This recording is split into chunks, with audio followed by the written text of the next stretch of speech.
Okay. हरे कृष्णा।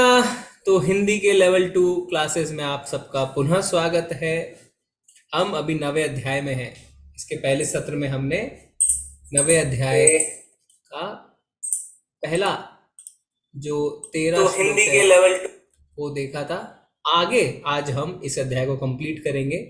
13वें से 34वां श्लोक करेंगे। पहला 12 अध्याय हमने कर लिया था।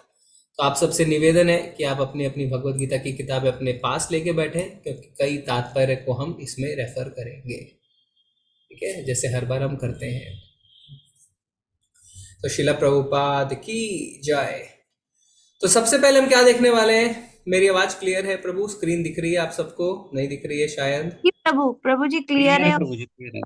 क्लियर है प्रभु। क्लियर है, पर स्क्रीन मूव नहीं कर रही थी ना। नहीं प्रभु जी, क्लियर है, अच्छा है। हाँ क्लियर है, अच्छा है, ठीक है। अभी और क्लियर हो जाएगा। ठीक है। तो अब हम ये देख रहे थे, आपको स्क्रीन दिख गई थी जी। शिला प्रभुपाद की जय। ओके।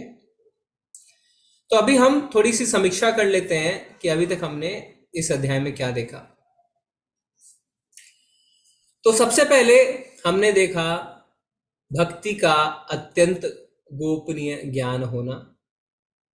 फिर हमने देखा क्यों दूसरे श्लोक में भगवान इस अध्याय के ज्ञान को राज विद्या कहते हैं, है ना। कौन सा श्लोक भगवान कहते हैं, किसी को याद है? 9वें अध्याय का दूसरा श्लोक क्या है? आप थोड़ा थोड़ा सा श्लोक याद कर सकते हैं उससे। प्रभु जी, हरे राज विद्या राज गुह्यम पवित्र मिद मुक्तमम प्रत्यक्षा व गमम धैर्यम सुसुखम पूर्तवमयम वयम। जी। राज रमेश। विद्या राजगुह्यम पवित्रमिदम उत्तमम प्रत्यक्ष अवगमम धर्मम सुसुखम कर्तुम अव्ययम।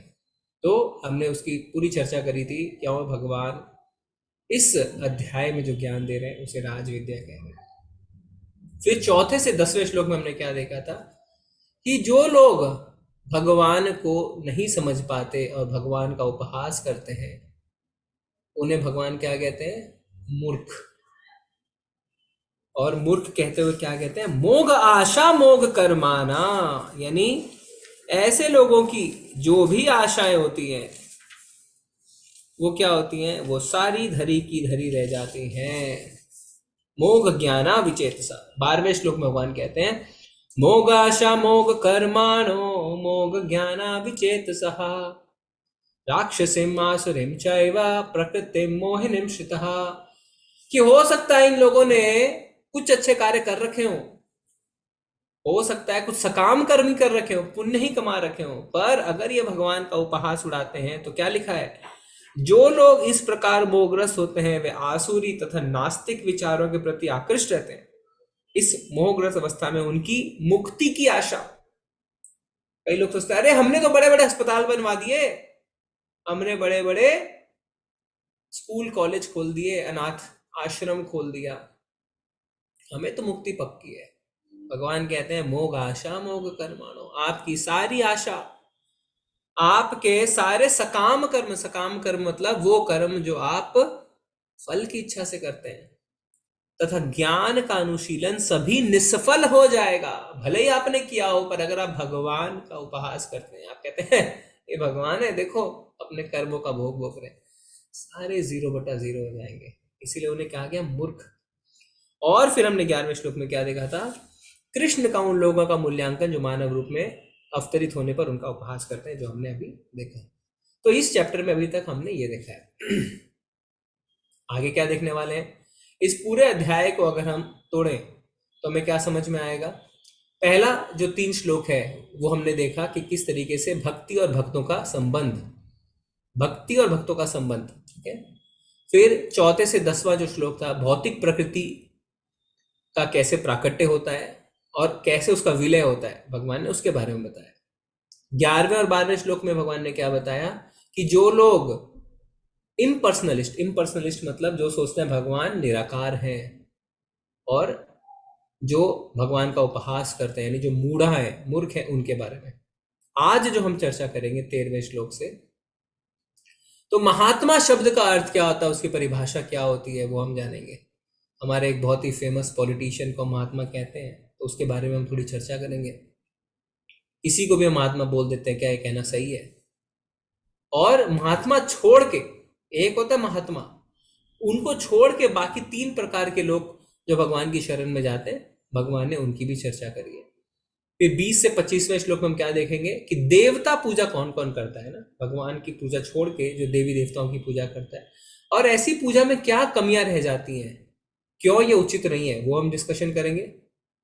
और अंत में 26वें से 34वें श्लोक में हम भक्ति के बारे में और भक्तों से संबंध के बारे में चर्चा करने वाले हैं।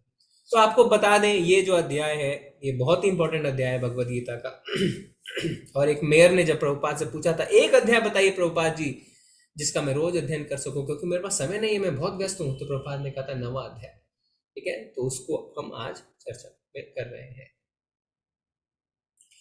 तो सबसे पहले हम आते हैं 13वें श्लोक में। आप सब अपने किताब को खोल के बैठ सकते हैं। महात्मनस्तु माम पार्थ दैवीं प्रकृतिमाश्रितः भजन्ते अनन्य मनसो ज्ञात्वा भूतादिमव्ययम्। हे पार्थ, मोह मुक्त महात्मा जन दैवी प्रकृति के संरक्षण में रहते हैं। वे पूर्णतः भक्ति में निमग्न रहते हैं, क्योंकि वे मुझे आदि तथा विनाशी भगवान के रूप में जानते हैं। तो इससे पहले हमने असुरों के बारे में चर्चा की, अब अपने भक्तों के बारे में भगवान चर्चा कर रहे हैं। तात्पर्य में हम पढ़ेंगे सबसे पहला पैराग्राफ। कोई पढ़ना चाहता है तात्पर्य का पहला पैराग्राफ तो पढ़ सकते हैं। प्रभु जी मैं पढ़ूं? जी। इस श्लोक में महात्मा का वर्णन हुआ है। महात्मा का सबसे पहला लक्षण यह है कि वह दैवी प्रकृति में स्थित रहता है, वह भौतिक प्रकृति के अधीन नहीं होता। और यह होता कैसे है, इसकी व्याख्या 7वें अध्याय में की गई है। जो भगवान श्री कृष्ण की शरण ग्रहण करता है वह तुरंत ही भौतिक प्रकृति के वश से मुक्त हो जाता है। यही वह पात्रता है। जो ही कोई भगवान के शरणागत हो जाता है वह भौतिक प्रकृति के वश से मुक्त हो जाता है। यही मूलभूत सूत्र है। तटस्थ शक्ति होने के कारण जीव ज्यों ही भौतिक प्रकृति के वश से मुक्त होता है तो ही वह आध्यात्मिक प्रकृति के निर्देशन में चला जाता है। आध्यात्मिक प्रकृति का निर्देशन ही दैवी प्रकृति कहलाती है। इस प्रकार से जब कोई भगवान के शरणागत होता है तो उसे महात्मा पद की प्राप्ति होती है। हरे कृष्ण। जी, धन्यवाद माता जी। तो माया प्रकृति 2 होती है। कौन कौन सी 2 तरीके की माया है, बताइए। मैं नहीं बताऊंगा। योग माया प्रभु जी, योग माया और महामाया। यस, योग माया, महामाया। महामाया यानी दुर्गा देवी, यानी जिस माया में हम सारे अटके हुए हैं, भौतिक प्रकृति। यहां पे श्लोक में बोला गया है महात्मा मोह मुक्त महात्मा जन दैवी प्रकृति के संरक्षण में रहते हैं। तो कई लोग सोचेंगे, अरे मोह मुक्त भी कह रहे हैं और कह रहे हैं कि प्रकृति के संरक्षण में रहते हैं, ये क्या बात हुई? समझना है, 2 तरीके की माया है, योग माया, महामाया।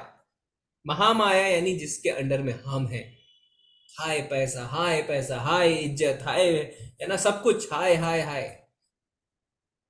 महात्मा जन दैवी प्रकृति यानी योग माया। योग माया यानी राधा रानी, यानी भक्ति, रमा देवी। हाँ, तो महात्मा गण जो होते हैं उनका संरक्षण स्वयं भक्ति देवी, स्वयं योग माया, स्वयं राधा रानी करती है। ठीक है, तो सबसे पहली चीज म्यूट कर लीजिए। तो अब क्या बताया जा रहा है कि जब हम भगवान की शरण लेते हैं, तो 7वें अध्याय में हमने पढ़ा था, भगवान क्या कहते हैं कि जो मेरी शरण में आ जाता है उसे महामाया छोड़ देती है। दैवी ये गुणमयी मम माया दुरतया मामेव ये प्रपद्यन्ते माया मेताम तरन्ति थे। ये जो मेरी दैवी शक्ति है, वहां पे भी दैवी शक्ति का इस्तेमाल दैवी ये बोला गया था कि ये जो मेरी महामाया है ये दैवी है। अपने बल पे इससे नहीं निकल सकते। दैवी येषा गुणमयी मम माया दूरत्यया, दूरत्यया यानी बहुत मुश्किल है खुद के बल पे निकलना। पर कैसे निकल सकते हैं? मामे भी ये प्रपद्यन्ते, जो मेरी शरण में आता है, माया में तम तरंति ते, वो माया से तर जाता है। तो प्रभुपाद जी चर्चा कर रहे हैं कि महात्मा गण भगवान को फुल्ली सरेंडर कर देते हैं, और जैसे ही भगवान को फुल्ली सरेंडर करते हैं, योग माया उन्हें अपने संरक्षण में ले लेती है और महामाया उन्हें छोड़ देती है। ठीक है, अगला पैराग्राफ पढ़िए, कौन पढ़ेगा? तात्पर्य का अगला पैराग्राफ जी पढ़िए। प्रभु जी कितने पेज नंबर पे है? पेज नंबर, आप भगवत गीता की किताब खोलिए प्रभु, उसमें वो खोल ली मैंने किधर।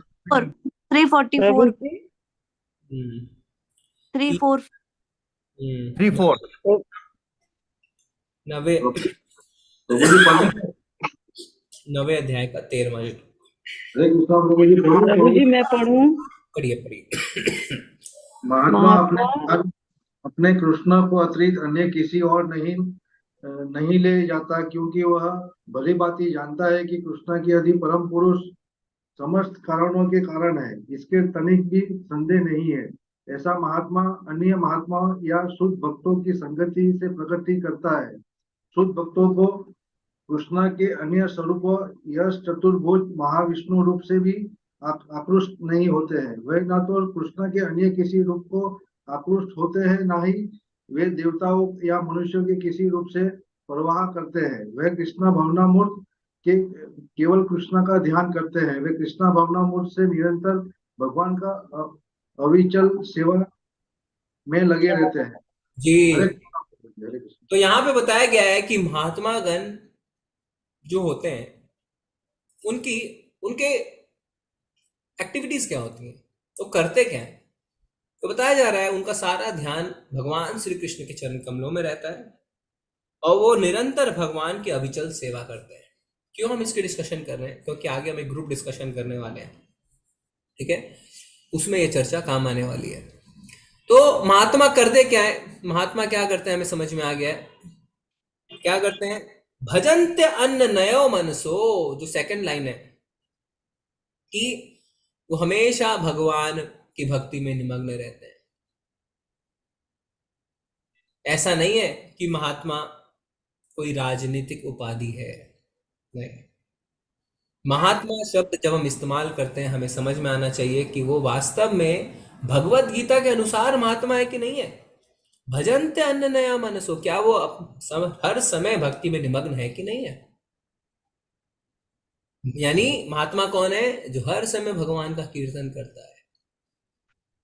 तो शुरुआत के दिनों में, अभी हम रोज 8 बजे जब हमारी लेवल 2 की क्लास नहीं रहती है, तो हम शीला प्रभुपाद लीलामृत पढ़ रहे हैं, प्रभुपाद जी की जीवनी है। उसमें हम यही पढ़ रहे हैं कि शुरुआत के दिनों में जब प्रभुपाद कॉलेज में थे, तो वो गांधी जी के से बहुत ज्यादा प्रभावित थे। और जब वो अपने गुरु महाराज से मिले, भक्ति सिद्धांत सरस्वती ठाकुर से, तो क्या समझ गए कि सबसे महत्वपूर्ण ये नहीं है कि भारत को आजादी मिले, भारत को एक ना दिन आजादी मिल जाएगी। सबसे महत्वपूर्ण है जीव को जन्म मृत्यु जरा व्याधि से बाहर निकालना, जीव को जन्म मृत्यु के चक्र से बाहर निकालना। तब प्रभुपाद जी अपने आप को प्रचार कार्य में संलग्न करते हैं। उसके बाद देश भी आजाद हो जाता है, और देश आजाद होता है तो वो गांधी जी को एक चिट्ठी लिखते हैं, क्या कि अब तो देश आजाद हो चुका है, आपको सारा देश महात्मा कहता है, अब आपको भगवत गीता का और भक्ति का प्रचार करना चाहिए। वो चिट्ठी में वो लिखते हैं। वो चिट्ठी आज भी है, आप इंटरनेट पे देख सकते हैं।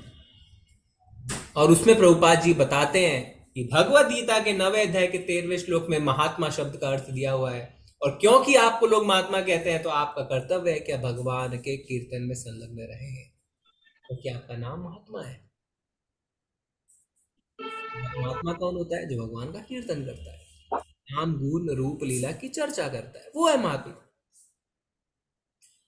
और प्रभुपाद उसमें भी लिखते हैं कि अगर आप ऐसा नहीं करते हैं, अगर आप सक्रिय राजनीति से संन्यास नहीं लेते हैं, तो आपकी आकस्मिक मृत्यु हो सकती है। ऐसा नहीं है कि वो कुछ उन्हें बोल रहे हैं कि आपके साथ ऐसा हो, वो बोल रहे हैं ऐसा देखा गया है, ऐसा होता है। और आप सबको पता है कुछ महीनों बाद वास्तव में गांधी जी की आकस्मिक मृत्यु हो गई थी। तो ये लेटर को आप पढ़ सकते हैं।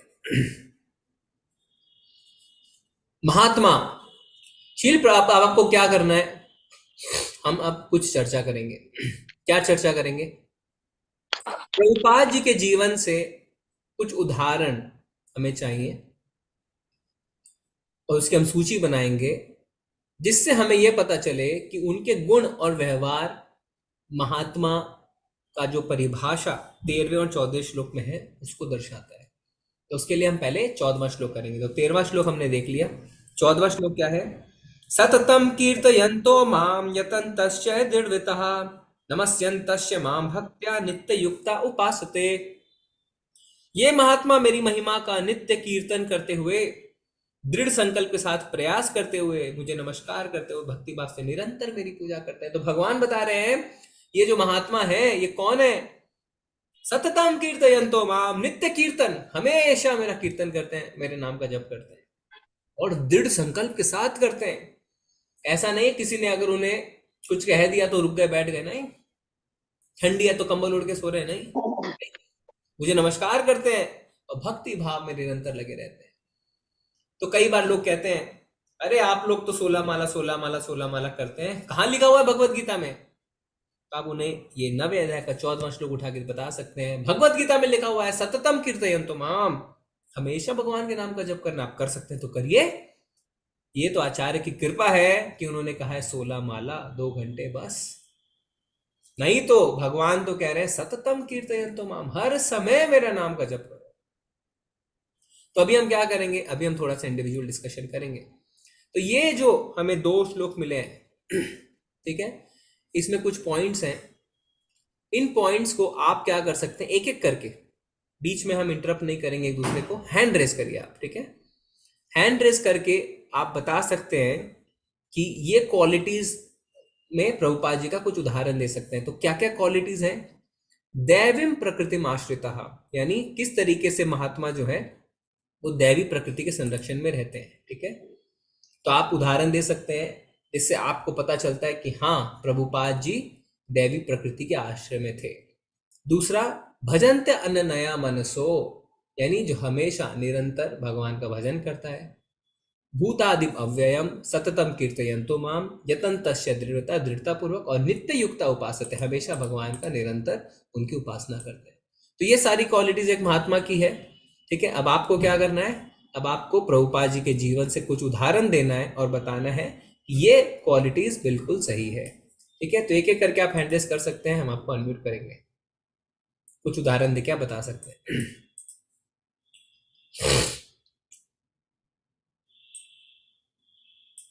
जी भूमिका माता जी हरे बताइए। कृष्ण प्रभु जी जब प्रचार करने के लिए प्रभुपाद जी विदेश गए थे तो हिप्पी लोगों के सामने भी रहते थे, लेकिन उनके ऊपर इतना राधा रानी की कृपा थी कि वो अपने भजन करते रहते थे, उनका ध्यान हटता नहीं था। तो वो जो बताया गया है दैवी प्रकृति आश्रिता, तो वो जी एग्जाम्पल दे सकते हैं उसका। जी, बहुत ही सुंदर उदाहरण दिया माता जी ने कि हरे किस कृष्ण। तरीके से प्रभुपाद अमेरिका गए, जो माया नगरी हम कह सकते हैं ना, आज तो माया नगरी हम बॉम्बे को कहते हैं, उस समय में America full of maya, full of maya. और कई लोग जाते थे तो यही कहते थे अरे आप सिखा के क्या आएंगे, आप तो वहां से सीख के आएंगे। पर वहां पे भी हिप्पियों के बीच जो ड्रग्स ले रहे थे, नशा कर रहे थे, उनके बीच रहते हुए भी प्रभुपाद ने उन्हें भजन कीर्तन सिखाया। कैसे? वो संरक्षण उन्हें दैवी प्रकृति से मिला। बहुत ही सुंदर उदाहरण दिया माता जी आपने, धन्यवाद। ओके, और कौन? हाँ सोनिया माता जी आप बताइए। हरे कृष्णा प्रभु जी। जी प्रभु जी जैसे प्रभुपाद जी जब बचपन से ही थे, जिस वक्त बच्चों को उससे खेलने का ही वो रहता है, शौक रहता है ज्यादातर, तब वो अपने जो उनके घर के सामने राधा गोविंद मंदिर था वहां पे पूरा ऑब्जर्व करते थे कि जब बहुत उनको शुरू से ही लगाव था भगवान से।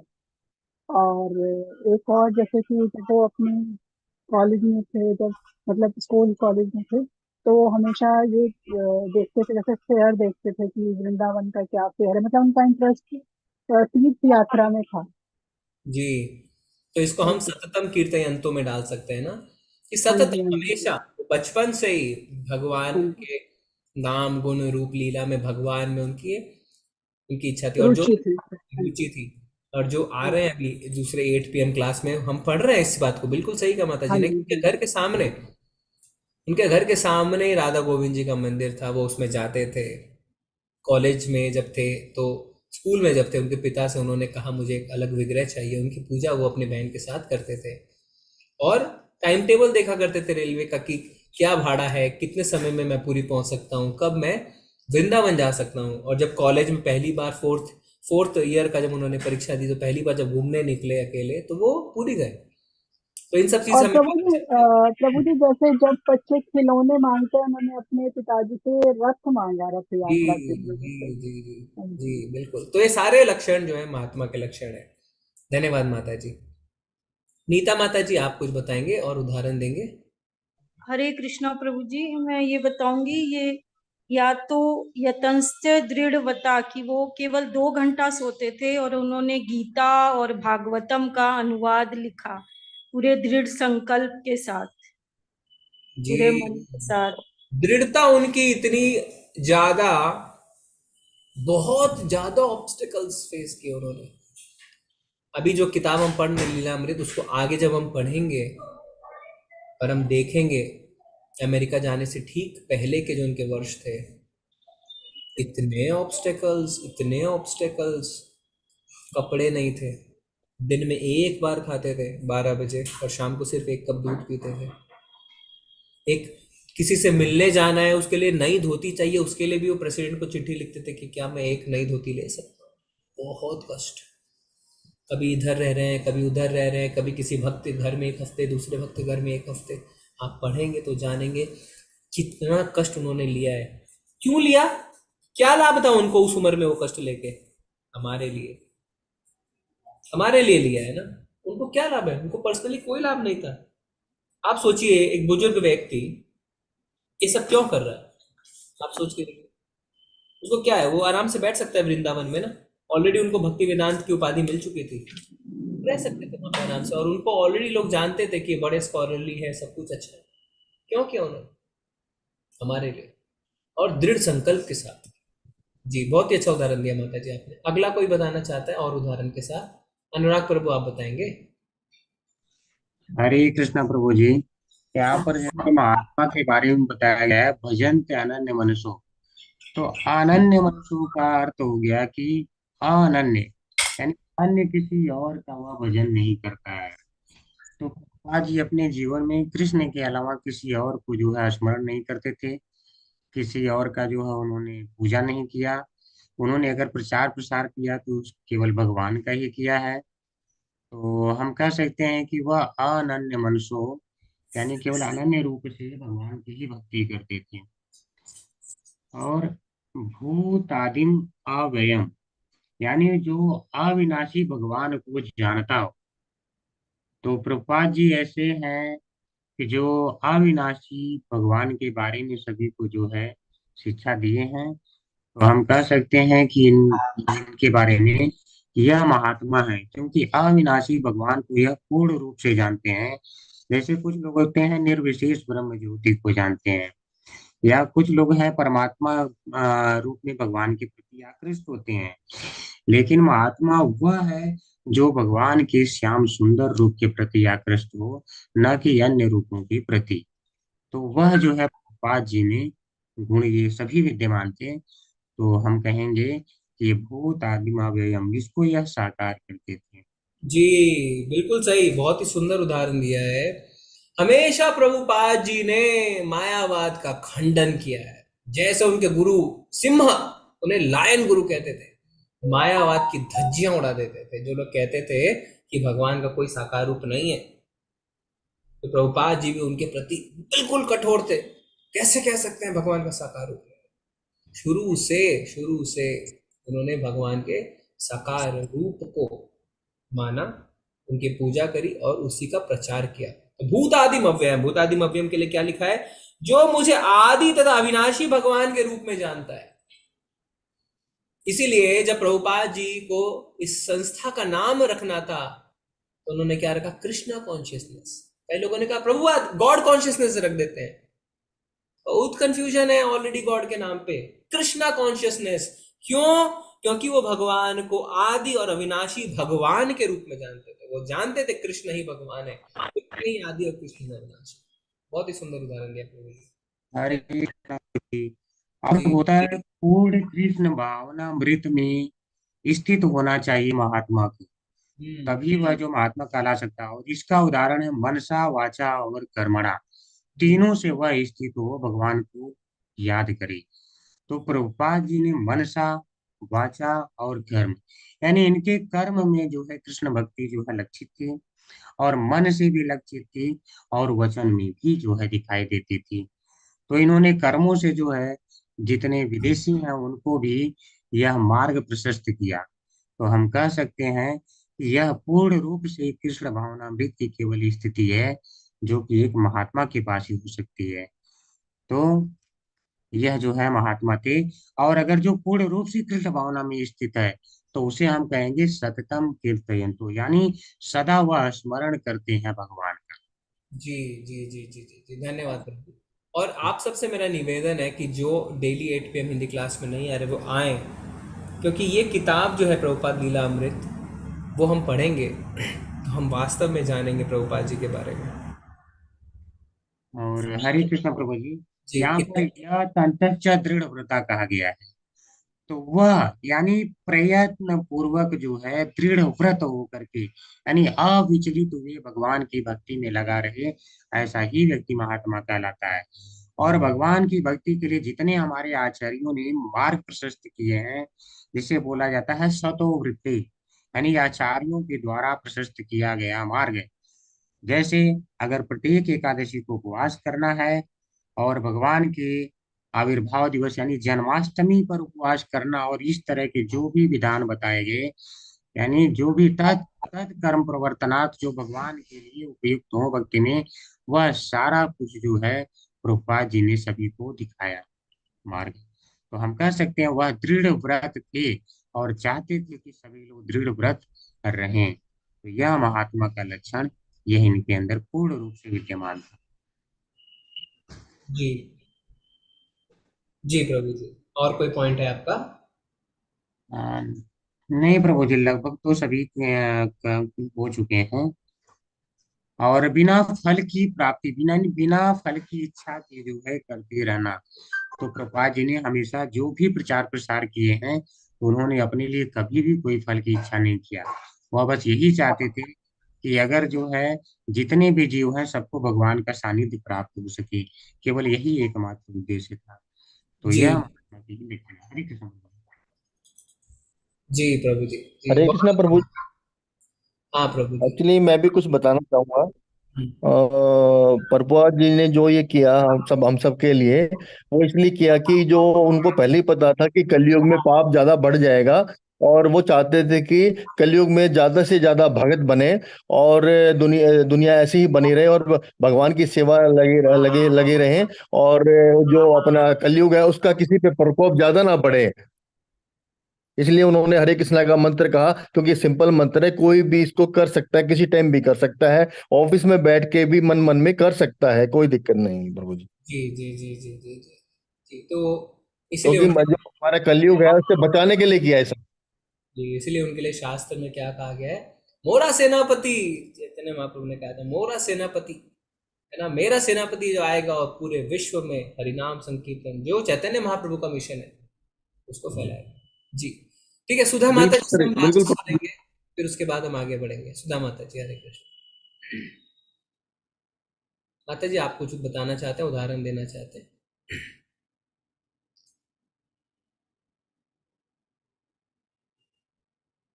ओके ठीक है, हम प्रोसीड करते हैं। ठीक है, तो सारे बिंदुओं पे हमने प्राय चर्चा कर ली है। प्रभु जी, इसमें अपन 4 नियम का समावेश कर सकते हैं। बताइए कैसे? जैसे झूठ नहीं बोलना, नशा नहीं करना, अवैध संबंध नहीं रखना, जुआ नहीं खेलना। क्योंकि जब ये अमेरिका गए तब तो हिप्पी लोग के साथ उनको रहना पड़ा था, तो उधर से वो लोग हिप्पी हिप्पी के कारण इनकी भक्ति डिस्टर्ब नहीं हुई, पर धीरे धीरे वो हिप्पी को भी वो 4 नियम को पालन करने के लिए विवश कर दिए इन्होंने। हाँ, तो हम ये कह सकते हैं, ये उदाहरण है दृढ़ता, कि वो दृढ़ता पूर्वक आगे बढ़े। और हमेशा से प्रभुपाद जी ने कहा, मैं कोई भी कॉम्प्रोमाइज नहीं करूंगा सिद्धांत पे। कई बार अमेरिकन उन्हें कहते थे हमारे लिए पॉसिबल नहीं, बोले just because you are American does not mean I will compromise the principles and the philosophy for you. सिद्धांतों को मैं डाइल्यूट नहीं करने वाला। और यही कारण प्रभुपाद जी बाद में बताते हैं कि उनके सक्सेस का कारण रहा, क्योंकि उन्होंने सिद्धांतों को बिल्कुल भी कॉम्प्रोमाइज नहीं, है ना। हमारे लिए 4 नियम भले ही आसानी से हो जाते हैं, उसमें भी हम लहसुन प्याज चाय के लिए हाय तौबा मच जाती है, पर उनके लिए, वेस्टर्नर्स के लिए कितना मुश्किल है। चारों उनके जीवन के इंटीग्रल पार्ट है ना, चारों। अवैध संबंध रखना वहां पे कोई बुरा नहीं माना जाता है। दारू इत्यादि पीना, बाप और बच्चे बैठ के साथ में पीते हैं। जुआ खेलना, कसीनो वगैरह जाना उनका नॉर्मल कल्चर है। और मांस तो वो खाते हैं, वो बोलते हैं व्हाट्स रॉन्ग इन दिस। अगर आप उनको वेजिटेरियन बोलेंगे ना, तो वो कुछ आपको कैबेज के पत्ते और कुछ ला के काट के दे, बोले ये वेजिटेरियन है। उनको पता ही नहीं है वेजिटेरियन क्या होता है, पता ही नहीं उनको वेजिटेरियन क्या, वो सारी चीजें छुड़वा दी। तो सोचिए, और हम चाय कॉफी छोड़ने में दिक्कत है। खैर आगे बढ़ेंगे। महात्मा, जैसा कि इस अध्याय के दूसरे श्लोक में वर्णित है, यह भक्त की सेवा ना केवल आसान है, बल्कि इसे प्रसन्नता भाव से किया जा सकता है। किसी भी गंभीर तपस्या और कठोर उपासना से गुजरने की जरूरत नहीं है। वह इस जीवन को भक्ति सेवा में एक विशेषज्ञ आध्यात्मिक गुरु द्वारा निर्देशित और किसी भी स्थिति में गृहस्थ या सन्यास या ब्रह्मचारी के रूप में जी सकता है। किसी भी स्थिति में और दुनिया में कहीं भी वह भगवान के सर्वोच्च व्यक्तित्व के लिए यह भक्ति सेवा कर सकता है, और इस प्रकार वास्तव में महात्मा एक महान आत्मा बन सकता है। तो यहाँ पर प्रभुपाद जी महात्मा के गुणों की चर्चा कर रहे हैं और बता रहे हैं कि भक्ति बड़ी आसान है, कहीं भी की जा सकती है। ऐसा नहीं है कि भक्ति करने के लिए हमें एक तो स्पेशल कॉन्विलेटेड ना ऐसा कुछ एनवायरनमेंट चाहिए, नहीं, कहीं भी आप बड़ी आसानी से कर सकते हैं। सुसुखम कर तुम अव्ययम, बड़ी आसानी से भक्ति को आप पूर्ण कर सकते हैं। और इसीलिए चैतन्य महाप्रभु अपने शिक्षाष्टकम में क्या कहते हैं, तत्रार्पिता नियमिता स्मरणेन काला, भगवान के नाम का स्मरण करने के लिए ना कोई नियम है ना कोई काल है। कलयुग में चीजें बहुत बहुत आसान कर दी गई हैं।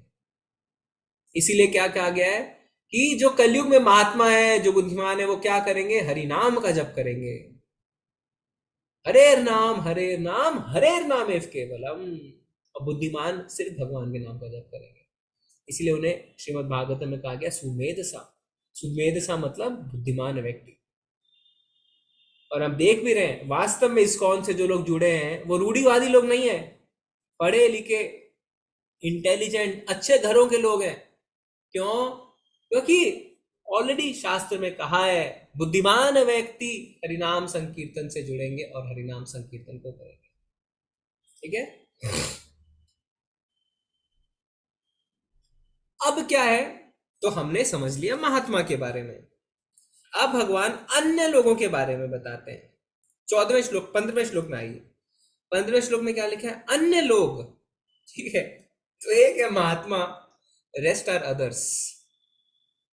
कैटेगरी देखिए भगवान की, महात्मा एंड अदर्स, सीधा अदर्स, और कोई दूसरी कैटेगरी नहीं दी भगवान ने। तो या तो आप महात्मा हैं या तो अन्य लोग हैं, आपकी कोई वैल्यू नहीं है।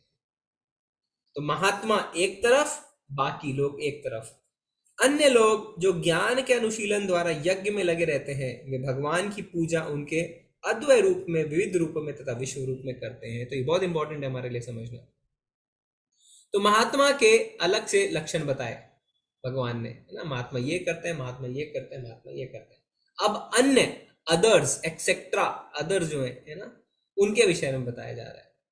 क्या बता रहे हैं, तो 15वें श्लोक का हम तात्पर्य थोड़ा सा पढ़ेंगे। तात्पर्य पढ़ने से पहले स्लाइड में क्या लिखा है वो जानेंगे। अब जो सीधे परम भगवान भगवान के व्यक्तित्व श्री कृष्ण की पूजा कर रहे हैं, उन्हें महात्मा के रूप में वर्णित किया गया है, ये हमने देखा। और अन्य है उपासक, वे कम उन्नत होने के कारण सीधे भगवान की कल्पना नहीं कर सकते। तो तात्पर्य में क्या लिखा है, नीचे आप देखें 5वें 6ठे लाइन से, इन्हें 3 कोटियों में रखा जा सकता है। पहला, परमेश्वर तथा अपने को एक मानकर पूजा करने वाले, बहुत इंपॉर्टेंट है, ये ध्यान में जानना है हमें, कौन कौन से 3 लोग ऐसा होता है, ठीक है, उनका वर्णन कैसे किया गया है। सबसे पहला, परमेश्वर तथा अपने को एक मानकर पूजा करने वाले, इसे कहते हैं एकत्वेना, ठीक है। फिर उसके बाद परमेश्वर के किसी मनोकल्पित रूप की पूजा करने वाले, उसे कहते हैं पृथक्त्वेना। और तीसरा, भगवान के विश्व रूप की पूजा करने वाले, जिसे कहते हैं विश्वतो मुखम। इनमें से सबसे अधम वह हैं जो अपने आप को अद्वैतवादी मानकर अपनी पूजा परमेश्वर के रूप में करते हैं, और इन्हीं का प्राधान्य भी है। तो कह रहे हैं सबसे नीच, सबसे अधम कौन है, हम ब्रह्मास्मि, मैं ब्रह्मा हूं, मैं ही भगवान हूं। तो जो खुद ही को भगवान मान लेते हैं वो सबसे ज्यादा अधम है। ऐसे लोग अपने को परमेश्वर मानते हैं और इस मानसिकता के कारण वो अपनी पूजा आप करते हैं। यह भी एक प्रकार की ईश पूजा है, क्योंकि वे समझते हैं कि वे भौतिक पदार्थ ना होकर आत्मा है। कम से कम ऐसा भाव तो प्रधान रहता है, तो कम से कम वो अपने आप को आत्मा तो मानते हैं। सामान्यतः निर्विशेषवादी इसी प्रकार से परमेश्वर को पूजते हैं। दूसरी कोटि के लोग वे हैं जो देवताओं के उपासक हैं, ठीक है, पृथक्त्वेना, जो अपनी कल्पना से किसी भी स्वरूप को परमेश्वर का स्वरूप मान लेते हैं। तृतीय कोटि के वे लोग होते हैं जो इस ब्रह्मांड से परे कुछ भी नहीं सोच पाते। वे ब्रह्मांड को ही परम जीव या सत्ता मानकर उसकी उपासना करते हैं, ब्रह्मांड की भगवान के स्वरूप है। तो वो क्या करते हैं, भगवान का जो विश्व रूप है, विश्वतो मुखम, उसी को सब कुछ मानते हैं। वो कहते हैं ये जो मेरे को दिख रहा है भौतिक, यही सब कुछ है, इसके परे कुछ नहीं है।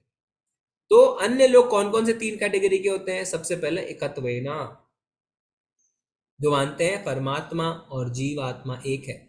फिर सही नहीं है, परमात्मा और जीवात्मा अलग अलग है। हम गुणात्मक दृष्टि से एक हो सकते हैं, है ना, सच्चिदानंद, आत्मा और परमात्मा दोनों सच्चिदानंद है, गुणात्मक दृष्टि से एक है, पर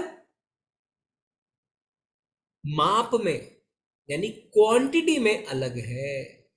पर जो एक मानते हैं अपने आप को, वो मायावादी सिद्धांत कहलाता है ना। तो एकत्वेना, ये मायावादी सिद्धांत।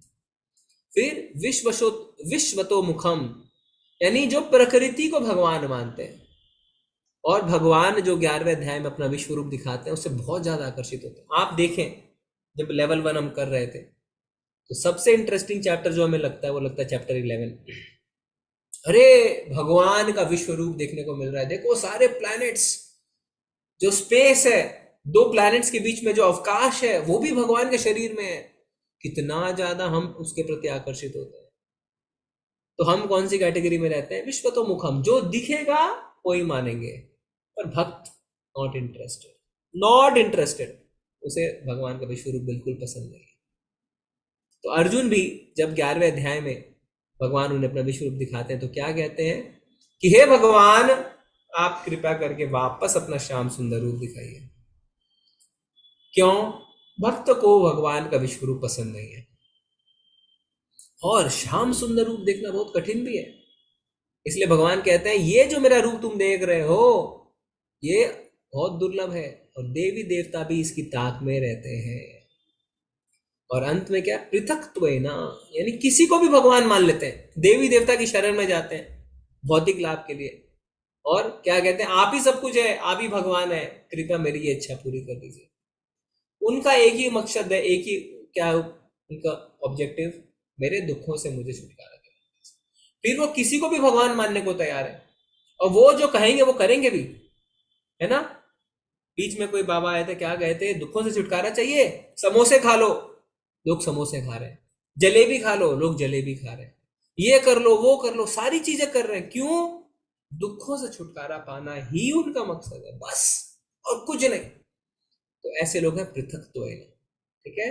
तो जो महात्मा नहीं है, जो भगवान की भक्ति में नहीं है, जो भगवान का सततम कीर्तयन्तो माम नहीं है, नहीं कर रहे हैं, वो 3 कैटेगरी में आ सकते हैं, एकत्वेना, विश्वतो मुखम और पृथक्त्वेना। कि इन्हें अन्य बोलते हैं। अन्य का मतलब अन्य लोग से है, इसलिए उन्हें इतना महत्व नहीं दिया गया। अदर्स है ना, जो स्पेशल कैटेगरी होता है उन्हें बोलते हैं ना VVIPs sit in the front row, others go back side. तो महात्मा के बारे में भगवान ने अलग से बताया, फिर बोल दी अन्य, क्योंकि उनका ज्यादा महत्व नहीं है। हालांकि उन्हें स्वीकार किया गया है, स्वीकार किया गया है, रिकॉग्नाइज किया गया है। ऐसा नहीं है कि उनके बारे में चर्चा ही नहीं हुई है, वे भी स्वीकार किए जाते हैं, क्योंकि उन्होंने सत्य को ज्ञान जान लिया है कि आत्मा है। ये बात समझ गए कि आत्मा तो है, इस बात को मान चुके हैं। वे उससे बेहतर हैं जो जानवरों की तरह हैं, बस खाना, सोना और बचाव करना और संभोग करना। जो इन 4 चीजों में अपने जीवन को बिता रहे हैं, क्या? खाना, सोना, अपनी रक्षा करना और भोग करना। इन 4 चीजों में जो लोग अपने जीवन को बिता रहे हैं वो जानवर के समान है, क्योंकि जानवर ये 4 चीज इंसान से ज्यादा अच्छा कर पाते हैं, है ना। जितना जानवर खा सकते हैं हम नहीं खा सकते, जितना जानवर सो सकते हैं हम नहीं सो सकते, जितने बच्चे वो पैदा कर सकते हैं हम नहीं कर सकते। तो अगर इन 4 चीजों में अपने जीवन को बिता रहे हैं तो वो जानवर हैं। पर ये जो अदर्स हैं ये जानवर से तो अच्छे हैं, ये अन्य जो कैटेगरी के हैं जानवर से अच्छे हैं, क्योंकि इन्होंने कम से कम ये मान लिया है कि सत्य जो है वो आत्मा है। ठीक है। अब हम आते हैं भगवद गीता में देवी देवताओं की पूजा के बारे में क्या बताया गया है। तो इसके लिए हम सबसे पहले जाएंगे 3रे अध्याय के 11वें श्लोक में। तो आप सब अपने किताब में 3रे अध्याय के 11वें श्लोक में आ सकते हैं। 3रे अध्याय के 11वें श्लोक में क्या लिखा है, कोई पढ़ना चाहेगा? कोई पढ़ेंगे? अर्थ पढ़ूं? जी पढ़िए। यज्ञों के द्वारा प्रसन्न होकर देवता तुम्हें भी प्रसन्न करेंगे, और इस तरह मनुष्यों तथा देवताओं के मध्य सहयोग से सबों को संपन्नता प्राप्त होगी। जी, तो इस श्लोक में हमने ये पढ़ा था कि भगवान कह रहे हैं कि जो देवता को अर्पित करते हुए नहीं खाता है वास्तव में वो चोर होता है। और देवी देवता की उपासना करके आपस में एक समझौता होता है जिसमें हम देवी देवताओं को प्रसन्न करते हैं, देवी देवता हमें प्रसन्न करते हैं। तो ये हमने देखा, भगवान ने बताया इसके बारे में। फिर आगे 7वें अध्याय में 23वें श्लोक में भगवान कुछ बता रहे हैं। कोई दूसरा व्यक्ति पढ़े 7वें अध्याय का 23वां श्लोक।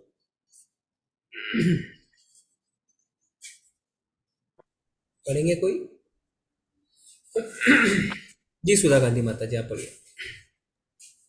जी प्रभु जी।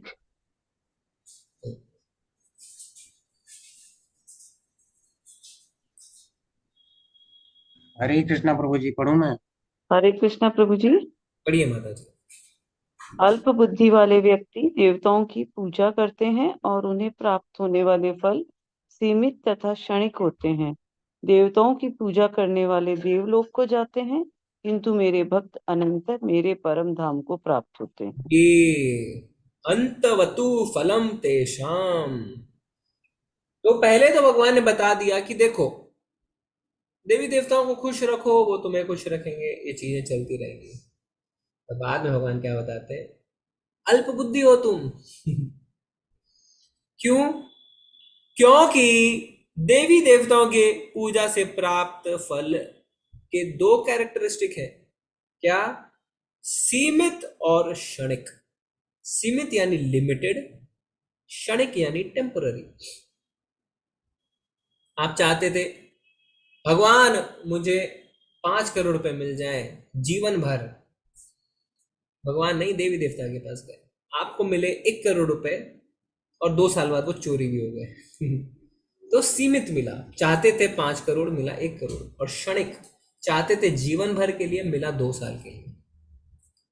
तो देवी देवताओं के पास हम जा सकते हैं पर जो फल मिलेंगे वो मिलेंगे सीमित और क्षणिक। इसीलिए जो देवी देवताओं के पास जाते हैं उन्हें कहा गया अल्प बुद्धि, you are not intelligent, less intelligent, अल्प मेध सहा। हरे कृष्णा प्रभु जी। प्रभु जी हम मैं लोग ये मुझे कंप्लीट करने दीजिए। ठीक ठीक है, और आपको कुछ क्वेरीज है प्रभु तो आप उसको जब क्वेश्चन आंसर सेशन के लिए रखिए। ठीक है, अभी हमने सबको अनम्यूट का ऑप्शन दिया है, पर उसको हमें रैशनली यूज करना है। अल्पमेधसा, अल्पमेधसा का मतलब होता है कम बुद्धि वाले। ठीक है, तो इसीलिए देवी देवताओं के बारे में पहले भगवान कहते हैं कि ठीक है, आप जाइए उनके साथ सांत घाट करिए, वो आपको खुश रखेंगे, आप उन्हें खुश रखिए। पर बाद में भगवान कहते हैं अगर आप ऐसा करते हैं तो ये समझ लीजिए कि यू आर लेस इंटेलिजेंट, अल्पमेधसा, बिकॉज जो आपको फल मिलने वाले हैं वो क्षणिक है और सीमित है। और देवताओं की पूजा करने वाले देवलोक को जाते हैं, किंतु मेरे भक्त अंततः मेरे परम धाम को प्राप्त करते हैं। तो इसके लिए एक अलग श्लोक भी भगवान ने कहा है, बहुत ही अच्छा श्लोक है, क्योंकि कई बार लोग समझते हैं कि देवी देवता भी तो भगवान के ही अंग है, हम देवी देवताओं का पूजा करके भी तो भगवान को प्रसन्न कर सकते हैं। है, ठीक बात है, पर ये गलत तरीके से है, और इसको भगवान 9th के 23rd श्लोक में अच्छी तरह बताएंगे। तो कोई 9th का 23rd श्लोक पढ़ सकता है, 9th चैप्टर का, बहुत ही अच्छा जी श्लोक। हरे कृष्णा प्रभु जी। जी। हे कुंती पुत्र, जो लोग अन्य देवताओं के भक्त हैं और उनकी श्रद्धा पूर्वक पूजा करते हैं, वास्तव में वे भी मेरी ही पूजा करते हैं, किंतु वे यह त्रुटिपूर्ण ढंग से करते हैं। जी, तो भगवान कह रहे हैं ठीक है, मैं मान रहा हूं इस बात को कि जो देवताओं के भक्त हैं श्रद्धा पूर्वक करते हैं, मेरी पूजा करते हैं, पर त्रुटिपूर्ण ढंग से करते हैं। और इसको समझाने के लिए बहुत ही सुंदर सुंदर उदाहरण हमें मिलने वाले हैं। त्रुटिपूर्ण ढंग से कैसे, हम उसको जानेंगे। और उससे पहले 25वां श्लोक भी पढ़िए माता जी।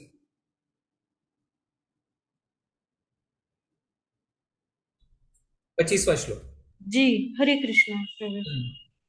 जो देवताओं की पूजा करते हैं वे देवताओं के बीच जन्म लेंगे, जो पितरों को पूजते हैं वे पितरों के पास जाते हैं, जो भूत प्रेतों की उपासना करते हैं वे उन्हीं के बीच जन्म लेते हैं, और जो मेरी पूजा करते हैं वे मेरे साथ निवास करते हैं। हरे जी कृष्ण। जी माता जी, बहुत बहुत धन्यवाद।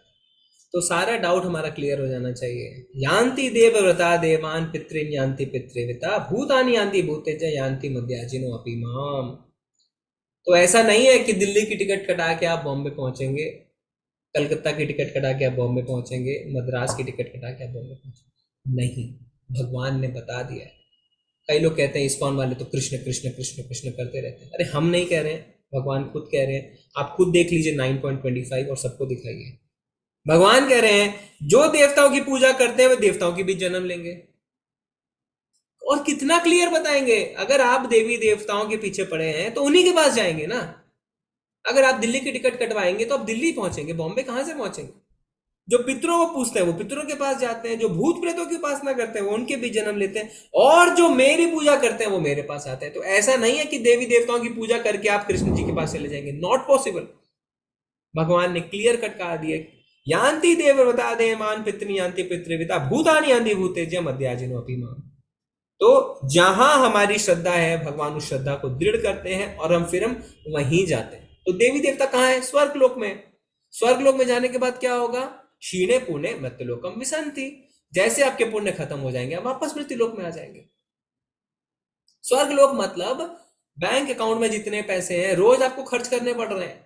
स्वर्ग लोक में रहने का भाड़ा लगता है, वहां को एंजॉय करने के लिए आपको भाड़ा देना पड़ता है। तो जब आपके पुण्य रूपी भाड़ा खत्म, आपके पुण्य खत्म, आपको कहा जाएगा आप चाहिए, नमस्कार, बहुत हुआ, आपके सारे पुण्य खत्म हो चुके हैं, और आपको वापस कहां भेजा जाएगा? क्षीणे पुण्य मर्त्यलोकम विसंति, वापस मृत्युलोक में भेज दिया जाएगा। पर भगवान के धाम जो जाता है वो वापस नहीं आता, ये भगवान खुद कहते हैं। क्योंकि भगवान के धाम हम सिर्फ पुण्य कार्यों से नहीं पहुंच सकते, भगवान के धाम हम भक्ति से पहुंच सकते हैं। और भक्ति पुण्य पाप सबसे परे है। पुण्य सकाम कर्म में आता है, भक्ति निष्काम है। ठीक है, तो देवताओं की पूजा स्वीकार की जा सकती है यदि लोग जानते हैं कि ये देवता सर्वोच्च भगवान के अधिकृत प्रतिनिधि हैं, सर्वोच्च भगवान की स्वीकृति है। लेकिन वे मूर्ख जो सर्वोच्च भगवान को स्वीकार नहीं करते हैं और ये गलत समझते हैं कि यह विशेष प्रकार का देवता सब कुछ है, ओह, तो वे बकवास कर रहे हैं। तो देवताओं का हमें सम्मान करना है, ऐसा नहीं है हमें देवताओं को सम्मान नहीं करना है। क्यों? क्योंकि वो भी भगवान के बहुत बड़े सेवक हैं, बहुत बड़े भक्त हैं। बट हमें अपराध नहीं करना है। नाम अपराध में क्या एक अपराध है? भगवान शिव और भगवान ब्रह्मा जी को क्या भगवान विष्णु या कृष्ण के समान अथवा उनके स्वतंत्र समझना। तो उनके समान भी नहीं है, उनसे स्वतंत्र भी नहीं है, तो हमें क्या करना है? उनकी उनकी रिस्पेक्ट करनी है, उनका सम्मान करना है, पर ये नहीं सोचना है कि वो भगवान है। ठीक है?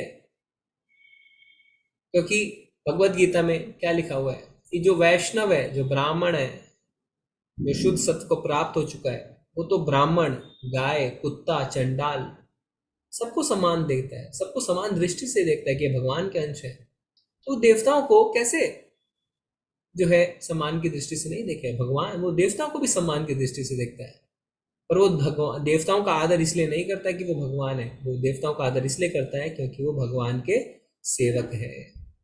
गोपियों ने भी कात्यायनी देवी की पूजा करी थी, किस लिए? इसलिए नहीं कि उन्हें कोई भौतिक लाभ मिले, इसलिए करी थी जिससे उन्हें कृष्ण जो है अपने पति रूप में प्राप्त हो। ठीक है? तो ये हमारा दृष्टिकोण होना चाहिए। वे सर्वोच्च भगवान के इतने सारे प्रतियोगियों को रख रहे हैं, वह अविधि पूर्वकम है ना? तो हमने जो 23वें श्लोक में देखा, वास्तव में वो मेरी ही पूजा कर रहे हैं, किंतु ये त्रुटिपूर्ण ढंग से कर रहे हैं, अविधि पूर्वकम। तो यहाँ पे इस श्लोक में एक शब्द का इस्तेमाल किया, अविधि पूर्वकम, त्रुटिपूर्ण ढंग से। तो अगर आप किसी पेड़ में जल देने जाते हैं और उसकी जड़ में जल नहीं देके उसकी टहनियों को, पत्तियों को आप जल देंगे, जल तो दिया, पर क्या हुआ? अविधि पूर्वकम, त्रुटिपूर्ण ढंग से। खाना खिलाना है आपको, अपने पेट में खाना नहीं डाल के अपने हाथों को, अपने पैरों को अलग से दे रहे हैं, क्या है? It's not the right way to do, है ना? तो देवी देवताओं के थ्रू अगर हम भगवान तक पहुंचना चाहते हैं तो भगवान कह रहे हैं अविधि पूर्वकम, यह अवैध है। कोई भी सर्वोच्च भगवान का प्रतियोगी नहीं हो सकता। सर्वोच्च भगवान को असम ऊर्ध्व के रूप में जाना जाता है। कोई भी सर्वोच्च भगवान से बड़ा नहीं है और कोई भी समान नहीं है। इसीलिए ब्रह्मा जी क्या कहते हैं? ब्रह्मा जी कहते हैं कि भगवान, पहले श्लोक में ब्रह्म संहिता, पहले नहीं 29वें श्लोक में, कि भगवान सर्व कारण कारणम है, भगवान सारे कारणों के कारण है, आदि पुरुष है, और भगवान ही सबके स्रोत हैं, भगवान का कोई स्रोत नहीं है। ठीक है? इसलिए उन्हें आदि पुरुष कहा जाता है।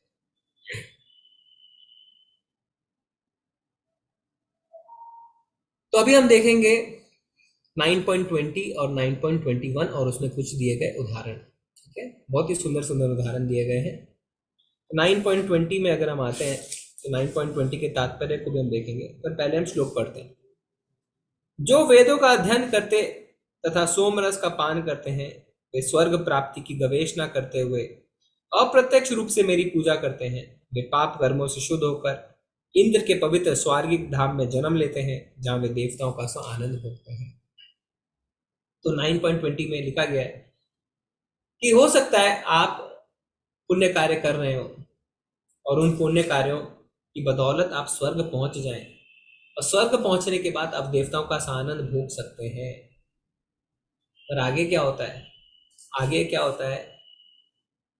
इस प्रकार 21वें श्लोक में, इस प्रकार जब वे विस्तृत स्वर्गिक इंद्रिय सुख को भोग लेते हैं और उनके पुण्य कर्मों के फल क्षीण हो जाते हैं, तो वे इस मृत्यु लोक में पुनः लौट आते हैं।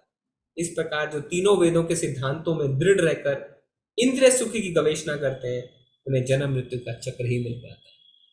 तो ये हमारे द्वारा लिखी हुई कोई इंग्लिश की लाइन नहीं है, इस्कॉन ने लिख दिया कि ऐसा होता है। भगवत गीता के 9वें अध्याय के 21वें श्लोक में लिखा हुआ है, क्षीणे पुण्य मर्त्यलोकम विशन्ति। जैसे ही आपके पुण्य खत्म होते हैं, आपको स्वर्ग लोक से वापस भेज दिया जाता है। और क्या उपमा दी गई है, क्या उदाहरण दिया गया है, अगर आप पढ़ें तो इसमें एक उदाहरण मिलता है हमें फेरीज व्हील का। यानी एक बड़ा सारा चक्र है ना, जिसमें हम ऊपर जाते हैं चढ़ के, फिर नीचे आते हैं। तो कहने का अर्थ क्या है? जिसे लंदन आए, कलकत्ता आई कहते हैं ना, तो बड़ा सा झूला होता है। एक मिनट होल्ड करिए।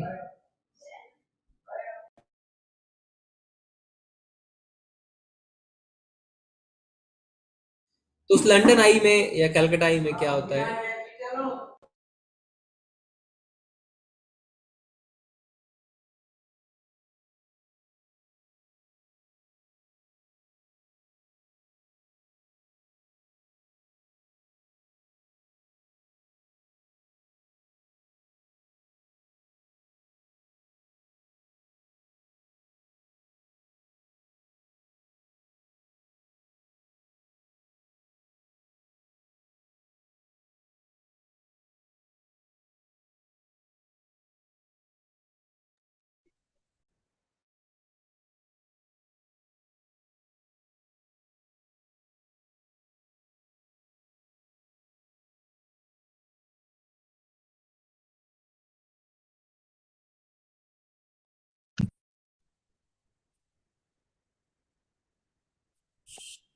क्षमा करें, थोड़ा सा बैकग्राउंड नॉइज था।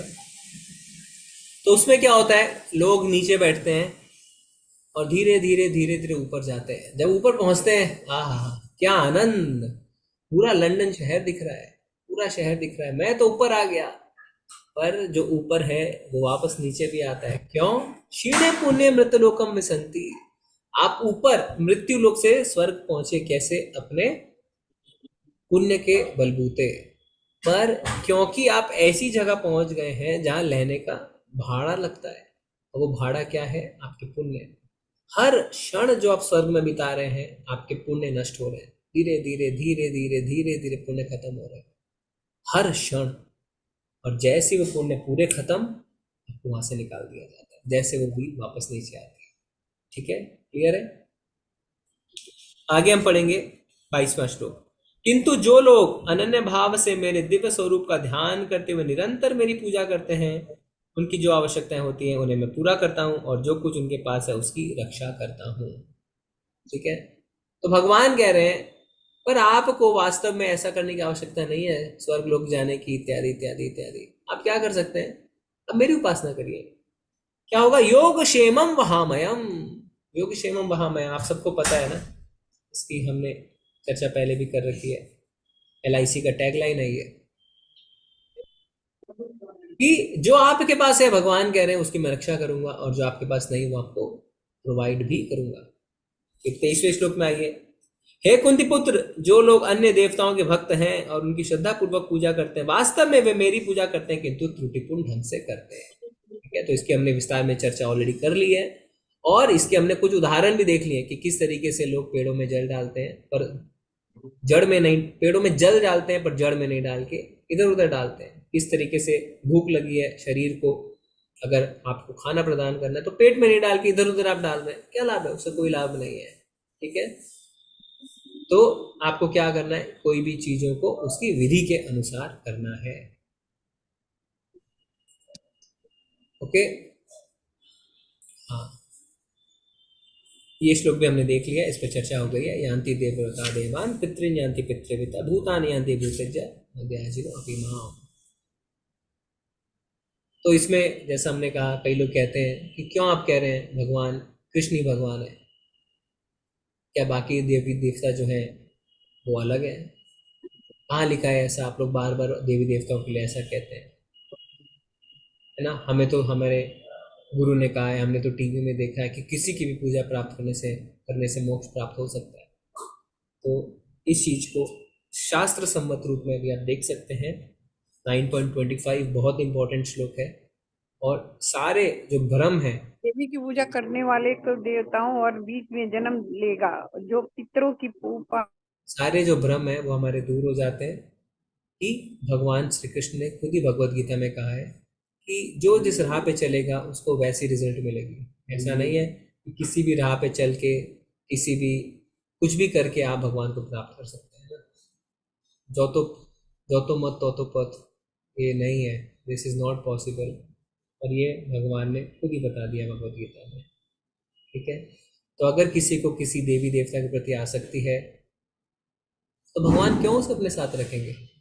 आप सोचिए, कोई व्यक्ति को आपके पड़ोसी से आसक्ति है तो आप उसको कहेंगे ना पड़ोसी के साथ जाके रहो, आपके साथ थोड़ी। तो क्या आप तानाशाह नहीं है? भगवान तानाशाह नहीं है। भगवान कहते हैं जब मुझसे प्रेम ही नहीं है तो मेरे पास क्यों? ठीक है, देवी देवता के पास जाके रहो। यम यम वापिस स्मरण भाव तय जन तक कलेवरम। जैसी श्रद्धा वैसा कार्य। तो आपकी श्रद्धा अगर देवी देवताओं में है, वेरी गुड, अच्छी बात है, आप देवी देवताओं के पास जाके रहिए। तो सब रास्ते एक तरफ जाते हैं, ये बिल्कुल गलत है। ठीक है, और ये भगवान ने खुद कह दिया। कृष्ण कहते हैं यान्ति देवव्रता देवान। कैसे ये कह सकते हैं कि हर कोई भगवान के पास जाता है? यह बकवास है। आप शिव के पास जा सकते हैं, आप इंद्र के पास जा सकते हैं, बहुत सारे ग्रह हैं और आप वहां जाएंगे, और ये सत्य है।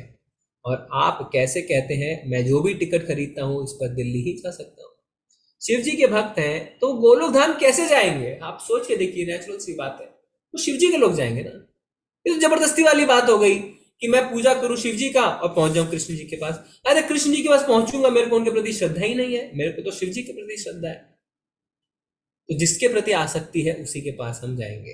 ओके, इसलिए वे बकवास है, मूठ, दुष्ट। वह नहीं जानते कि भगवान क्या है, देवता क्या है, भगवान शिव क्या है, भगवान विष्णु या ब्रह्मा क्या है, वो नहीं जानते। अगर कोई महिला कहती है ओह सब मेरे पति हैं, तो वो एक वैश्य है, बस इतना ही। तो भगवान एक ही है, सबको भगवान हम नहीं बोल सकते। तो महिला का यहाँ पे उदाहरण दे रहे हैं प्रभुपाद, जो बोलती है सब मेरे पति हैं ना, तो क्या उसका चरित्र सही नहीं है? हम किसी को भी अपने माता पिता नहीं बुला सकते ना, नहीं बुला सकते। इसी तरीके से भगवान भी एक ही है, और शास्त्र बताते हैं कि कौन हमारे पिता है। शास्त्र बताते हैं कि कृष्ण ही हमारे पिता है।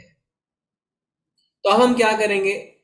अभी हम अवलोकन करते हैं कि हम कहाँ तक पहुंच गए हैं और क्या बचा है। उसके बाद हमें ग्रुप डिस्कशन करने वाले हैं। तो हमने पहले 3 श्लोकों के बारे में देखा, फिर 4 से 10 में हमने देखा भौतिक संसार भगवान के बीच में क्या संबंध है। 11वें और 12वें श्लोक में हमने देखा कि किस तरीके से इम्पर्सनलिस्ट जो भगवान को निराकार मानते हैं उनकी हमने चर्चा करी। 13 से 19 में हमने आज महात्मा के लक्षण और अन्य जो है उनके लक्षण देखे। 20 से 25 में हमने देवता पूजा के बारे में जाना। अब 26 से जो 34 है उसमें हम अनन्य भक्ति के बारे में जानेंगे। जैसे माता जी ने कहा था अन्य, यानी अन्य और कोई भी नहीं। बहुत इंपॉर्टेंट है ये, कि वास्तव में भक्ति योग का चरम है अनन्य भक्ति। तो इसको हम क्या करेंगे? इसको हम ग्रुप डिस्कशन के माध्यम से पूरा करेंगे। तो कुल 22 से लेके 34 श्लोक है, ठीक है। तो शुद्ध भक्ति सेवा के सिद्धांत प्रस्तुत करें, संस्कृत शब्द और वाक्यांश शामिल करें और प्रभुपाद के दिए गए अभिप्राय के उपना। तो आपको क्या करना है, हम आपको ग्रुप्स में बांटेंगे और डिवाइड करेंगे।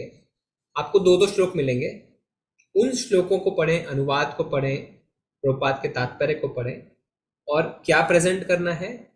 आपको शुद्ध भक्ति सेवा के सिद्धांत को प्रस्तुत करना है कि शुद्ध भक्ति सेवा का जो सिद्धांत उन श्लोकों में है वो कैसे निकल के आ रहा है। तो हमें 6 ग्रुप में हम आपको डिवाइड करने वाले हैं, छोटे छोटे से ग्रुप है। तो पहला ग्रुप जो है वो 9.22 और 9.26 आप नोट डाउन कर सकते हैं। ग्रुप नंबर 1 22वां श्लोक और 26वां श्लोक। ग्रुप नंबर 2 27वां और 28वां श्लोक। ग्रुप नंबर 3 29वां श्लोक। ग्रुप नंबर 4 30 और 31। ग्रुप नंबर 5 32 और 33 और ग्रुप नंबर 6 34। ठीक है, आप सब नोट डाउन कर लीजिए, क्योंकि आप कौन से ग्रुप में जाएंगे आपको नहीं पता है। फिर से मैं कह रहा हूं, ग्रुप नंबर 1 22वां और 26वां श्लोक करेंगे। ग्रुप नंबर 2 27वां और 28वां श्लोक करेंगे। ग्रुप नंबर 3 29वां श्लोक करेंगे। ग्रुप नंबर 4 30वां और 31वां। ग्रुप नंबर 5 32 और 33 और ग्रुप नंबर 6 34वां। तो 6 ग्रुप हम बनाने वाले हैं। आप इस श्लोक को पढ़िए, तात्पर्य को पढ़िए और बताइए कि शुद्ध भक्ति सेवा के क्या सिद्धांत वहां पे प्रतिपादित होते हैं। ठीक है, तभी हम आपको ग्रुप्स में डिवाइड करने वाले हैं। ऐसा ना हो कि कोई ग्रुप से कोई लीडर ना हो। 10 मिनट हम आपको देंगे, आप आराम से चर्चा करिए। 2-2 श्लोक हैं खाली, उसमें कोई बहुत बड़ी बात नहीं है। ठीक है जी, अब आप ग्रुप ज्वाइन कर सकते हैं। हरे कृष्ण।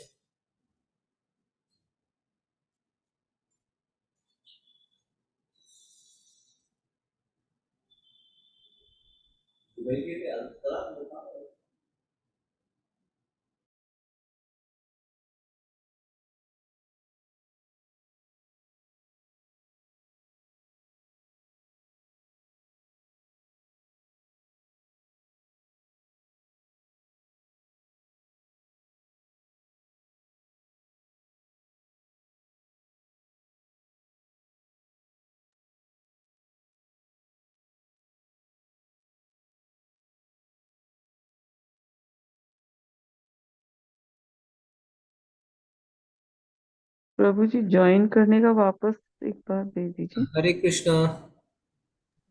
हरे कृष्णा। जी मैंने आप सबको अभी आपके ग्रुप्स में मैसेज भी भेज दिया है। हरे कृष्णा। मैंने आप सबको आपके ग्रुप्स में मैसेज भी भेज दिया है कि कौन से ग्रुप में कौन सा श्लोक करना है। ठीक है, आप सब वापस ग्रुप ज्वाइन करिए। जिन्होंने ग्रुप ज्वाइन नहीं किया वो कृपया ज्वाइन करिए। हरे कृष्ण। हाँ, सुधा गांधी माता जी आप ज्वाइन करिए।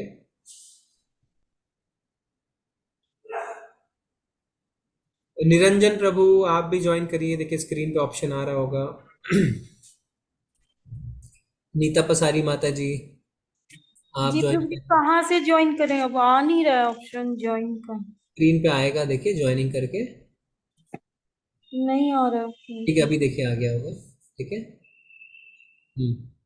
अमृता माता जी आप करिए ज्वाइन। मनीषा माता जी, मनोज प्रभु, निरंजन प्रभु, नीता माता जी। नीता माता जी आ गया है ना, करिए। ठीक है, आप सब ज्वाइन करिए।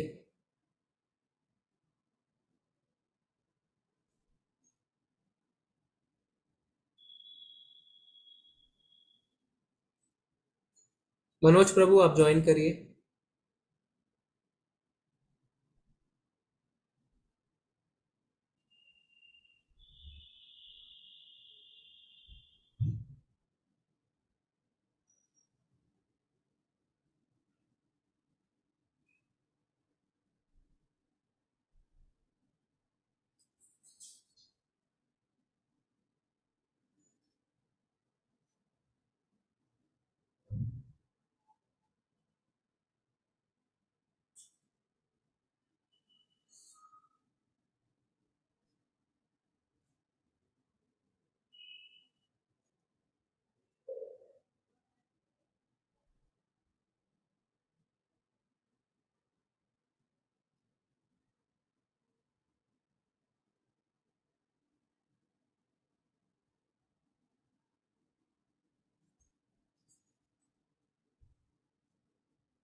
हरे कृष्ण कृष्ण कृष्ण हरे हरे, हरे राम हरे कृष्ण कृष्ण कृष्ण हरे राम हरे कृष्ण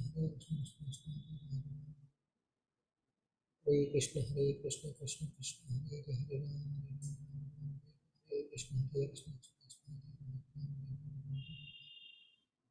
कृष्ण हरे कृष्ण कृष्ण कृष्ण हरे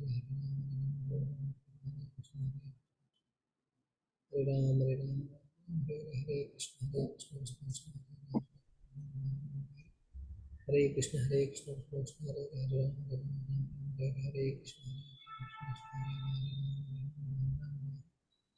हरे कृष्ण कृष्ण कृष्ण हरे हरे राम हरे कृष्ण हरे राम राम राम हरे हरे, हरे कृष्ण कृष्ण कृष्ण हरे हरे, हरे राम राम राम हरे कृष्ण कृष्ण कृष्ण हरे हरे, हरे राम हरे कृष्ण कृष्ण कृष्ण हरे हरे, हरे राम हरे राम। ओके, सारे लोग आ गए? हाँ जी, ठीक है। तो जो जो अपने ग्रुप से आप रिप्रेजेंट कर रहे हैं अपने अपने ग्रुप को हैंड रेज कर लीजिए, एक एक करके हम सुनेंगे, ठीक है। और कुछ सही गलत नहीं है, इतना हिचकिचाने की आवश्यकता नहीं है। आप लोग हो सकता है एक ग्रुप में 2-3 जने हो, कुछ भी बोलिए पर बोलना आवश्यक है ना, ठीक है। तो हरे कृष्णा प्रभु जी। प्रभु जी हैंड रेज करना है, अगर आप ठीक है, अपनी ठीक। हैंड रेज करिए, हैंड रेज, हम सीरियली चलेंगे। हाँ, सोनिया शर्मा माता जी आप सबसे पहले हैं हरे कृष्णा प्रभु जी। जी। आप सबसे पहले प्रभु जी, बताइए कौन सा श्लोक है हाँ और जी, फिर बताइए हाँ जी, मेरा रूम नंबर 5 है, श्लोक 32 एंड 33। जी। तो प्रभु जी, इसमें मैंने देखा कि भगवान जैसे है शुद्ध भक्ति सेवा के सिद्धांत के बारे में, तो भगवान ने कहा है कि शुद्ध भक्त को भगवान की शरण ग्रहण करनी है, और भगवान ने उनके लिए कोई ऐसा नियम नहीं बनाया है। वो किसी भी जाति का हो सकता है, स्त्री पुरुष, किसी में कोई भेदभाव नहीं है, कोई भी भगवान की भक्ति कर सकता है, भगवान की भक्ति करके शुद्ध हो सकता है, चाहे वो किसी भी अधम योनि का ही चंडाल भी क्यों ना हो, वो किसी शुद्ध भक्त के संसर्ग में आकर शुद्ध हो सकता है, भगवान की भक्ति कर सकता है। जी और जी प्रभु जी। जी, जो हम्म, नेक्स्ट जो श्लोक है उसमें है कि अ, जैसे हम किसी भी संसार में किसी भी हम दुखद परिस्थिति में हो, तो हमें भगवान को अपने हृदय से लगाए रखना है, हमें उस भक्ति से विमुख नहीं होना है, और भक्ति में ही सुख को खोजना है, क्योंकि भक्ति ही जो है वो शाश्वत है, बाकी सब चीजें तो प्रभु जी दुख सुख आते जाते रहते हैं। तो भगवत भक्ति ही एकमात्र विधि है जो हमें अपनी जो समस्याएं हैं उनको उन सभी समस्याओं को सुलझाती है, हम्म, और हमें इस समस्याओं के लिए, जो हमारे जीवन में सुख दुख बीमारी जो भी आती है, उन समस्याओं से निकलने का सिर्फ एक कृष्ण भावना अमृत ही एक मार्ग, जो रास्ता है सिर्फ वही है, और जी उस पे चल के ही हम शुद्ध भक्त बन सकते हैं। जी, ठीक हरे है। धन्यवाद। तो हम चर्चा लास्ट में करेंगे, पहले हम सबको सुनेंगे। धन्यवाद माता हरे जी। कृष्ण। हरे कृष्ण। अनुराग प्रभु जी, आप कौन सा श्लोक बताएंगे? हरे कृष्णा प्रभु जी, मेरा ग्रुप नंबर 4 है, जिसमें 30 और 31 नंबर श्लोक है। जी प्रभु। तो यहाँ पर जो 30 नंबर श्लोक है, वहां पर कहा है, श्री कृष्ण भगवान ने कहा है, अपि चेत सुदुराचारो भजते माम अनन्य भाग साधुरैव सा मंतव्य सम्यक व्यवसितो हि सः। इसका अर्थ बताया गया है कि यदि कोई जघन्य से जघन्य कर्म भी करता हो, किंतु यदि वह भक्ति में रत रहता है तो उसे साधु मानना चाहिए, क्योंकि वह अपने संकल्प में अडिग रहता है। तो हमारा जो प्रश्न था कि शुद्ध भक्ति सेवा की सिद्धांत प्रस्तुत करें, यानी शुद्ध भक्ति अगर है तो उसका क्या सिद्धांत हो सकता है। तो यह श्लोक उसे डिफाइन काफी हद तक मतलब हम कह सकते हैं 100% करता है। तो ये भी ज्यादा हम नहीं कर रहे हैं वास्तव में। यानी कि अगर कोई दुराचारी ही व्यक्ति होता है, दुराचारी का अर्थ है जिसके कर्म जघन्य से भी जघन्य भगवान कहते हैं, अगर वह भगवान की भक्ति अनन्य रूप से करता रहता है, भजते माम अनन्य भाग, यानी किसी और अन्य की भक्ति नहीं करता है, तो ऐसे व्यक्ति को भी साधु ही मानना चाहिए। और क्यों? किस प्रकार से अगर लगा रहे तो मानना चाहिए सम्यक व्यवसितो ही स, अगर वह अपनी संकल्प में अडिग रहता है तो। तो यहाँ पर यह प्रश्न आकर के कभी खड़ा हो जाता है कि अगर ऐसे व्यक्ति को हम साधु कैसे मान सकते हैं जो गलत कार्यों में लिप्त रहता है। तो गलत कार्यों में वास्तव में लिप्त वह इसलिए रहता है क्योंकि यह एक माया के विरुद्ध युद्ध की घोषणा होती है। अगर हम माया के विरुद्ध जो है जाने की कोशिश करते हैं तो वह फिर से हमें यहीं पर फंसाने के लिए वह कोई न कोई लोभ या प्रलोभन देती हैं। तो जो व्यक्ति गलत कार्य पहले से ही करता रहता है तो उसके जो पुराने कर्म है उसे कहीं न कहीं प्रेरित कर देते हैं, बीच में वह फिर गलत कर बैठता है। लेकिन अगर कृष्ण की वह निरंतर भक्ति करता रहता है तो वह शुद्ध हो जाता है। जैसे उदाहरण के तौर पर हम एक फैन का उदाहरण दे सकते हैं कि हम जाएं और उसका फैन चल रहा है और तेज चल रहा है और स्विच हम ऑफ कर दें और स्विच ऑफ करने के बाद हम देखते हैं फिर भी वह कुछ समय तक चलता ही रहता है। अर्थात इसी प्रकार जो व्यक्ति पापी होते हैं या जो हम कह सकते हैं दुराचारी होते हैं, वह जब भगवान की भक्ति में लग भी जाते हैं तो जो उनके पुराने कर्म हैं उनके कुछ समय तक चलते रहते हैं और धीरे धीरे जब वह कृष्ण भगवान की जो है लगातार भक्ति करते रहते हैं तो शुद्ध होते रहते हैं। इसलिए वह जो है उन धीरे धीरे समाप्त हो जाते हैं। अतः उन्हें हमें साधु ही मानना चाहिए। क्यों? क्योंकि हर एक व्यक्ति जो है कर्म करता ही है, चाहे वह पूर्ण रूप से भक्ति में लगा हो, चाहे वह पूर्ण रूप से भक्ति में न लगा हो। तो वास्तव में हम कर्मों को भी दो प्रकार में बांट सकते हैं, एक होता है बद्ध कर्म और दूसरा होता है दिव्य कर्म। अगर व्यक्ति जो है भगवान की भक्ति नहीं करता है तब जो है अपने लिए जितने भी कर्म करता है वह सारे के सारे कर्म जो है बद्ध कर्म की श्रेणी में आते हैं। लेकिन अगर वह भगवान की भक्ति करता है तब भी उसे कर्म करने होते हैं, क्योंकि भक्ति एक सेवा है और सेवा में कर्म जो है करना ही होता है। तो यह जो कर्म होते हैं यह सारे दिव्य कहलाते हैं। तो जब दिव्य कहलाते हैं तो यह एक भक्ति का सिद्धांत है कि भगवान की सेवा में लगे रहना। तो अब कभी कभी जो दुराचारी व्यक्ति हैं वो सामाजिक या राजनीतिक रूप से निंदनीय कर्म कर बैठते हैं, तो हमें उन पर हंसना नहीं चाहिए। यह वास्तव में भगवान के आदेश की अवज्ञा ही मानी जाएगी। क्यों? क्योंकि अगर वह लगा है भक्ति में तो उसके अंदर एक दिन योग्यता अवश्य आनी है, इसलिए हमें उसे हंसी का पात्र नहीं बनाना चाहिए। और 31 नंबर श्लोका में अगर आते हैं तो यहाँ पर बोलते हैं भगवान, क्षिप्रम भवति धर्मात्मा शाश्वत शांति निगच्छति कौन्तेय प्रतिजानीहि न मे भक्त प्रणश्यति। यानी वह कहते क्षिप्रम अर्थात वह शीघ्र ही धर्मात्मा बन जाता है और जब धर्मात्मा बन जाता है तब उसे जो है शाश्वत शांति प्राप्त होती है। यानी फिर यह शांति अस्थायी शांति प्राप्त होती है, कभी नष्ट होने वाली नहीं होती है। तो हम कह सकते हैं कि यह भक्ति का सिद्धांत है। क्यों? क्योंकि कृष्ण की भक्ति करने वाले को एक दिन अस्थायी रूप से शांति प्राप्त हो सकती है। ऐसा नहीं कि जो देवताओं की पूजा करते हैं तो अंतवत फलम तेषाम, तो उनके जो है फल क्या होते हैं? अंतवत यानी नाशवान होते हैं। लेकिन यहाँ पर जो है कह रहे हैं कि मेरी जो भक्ति करता रहता है उसे अस्थायी रूप से प्राप्त होता है। कौन्तेय प्रतिजानी, और भगवान यह भी कहते हैं कि हे कुंती पुत्र, घोषणा कर दो, और कैसे निडर होकर घोषणा कर दो कि मेरे भक्तों का कभी नाश नहीं होता है।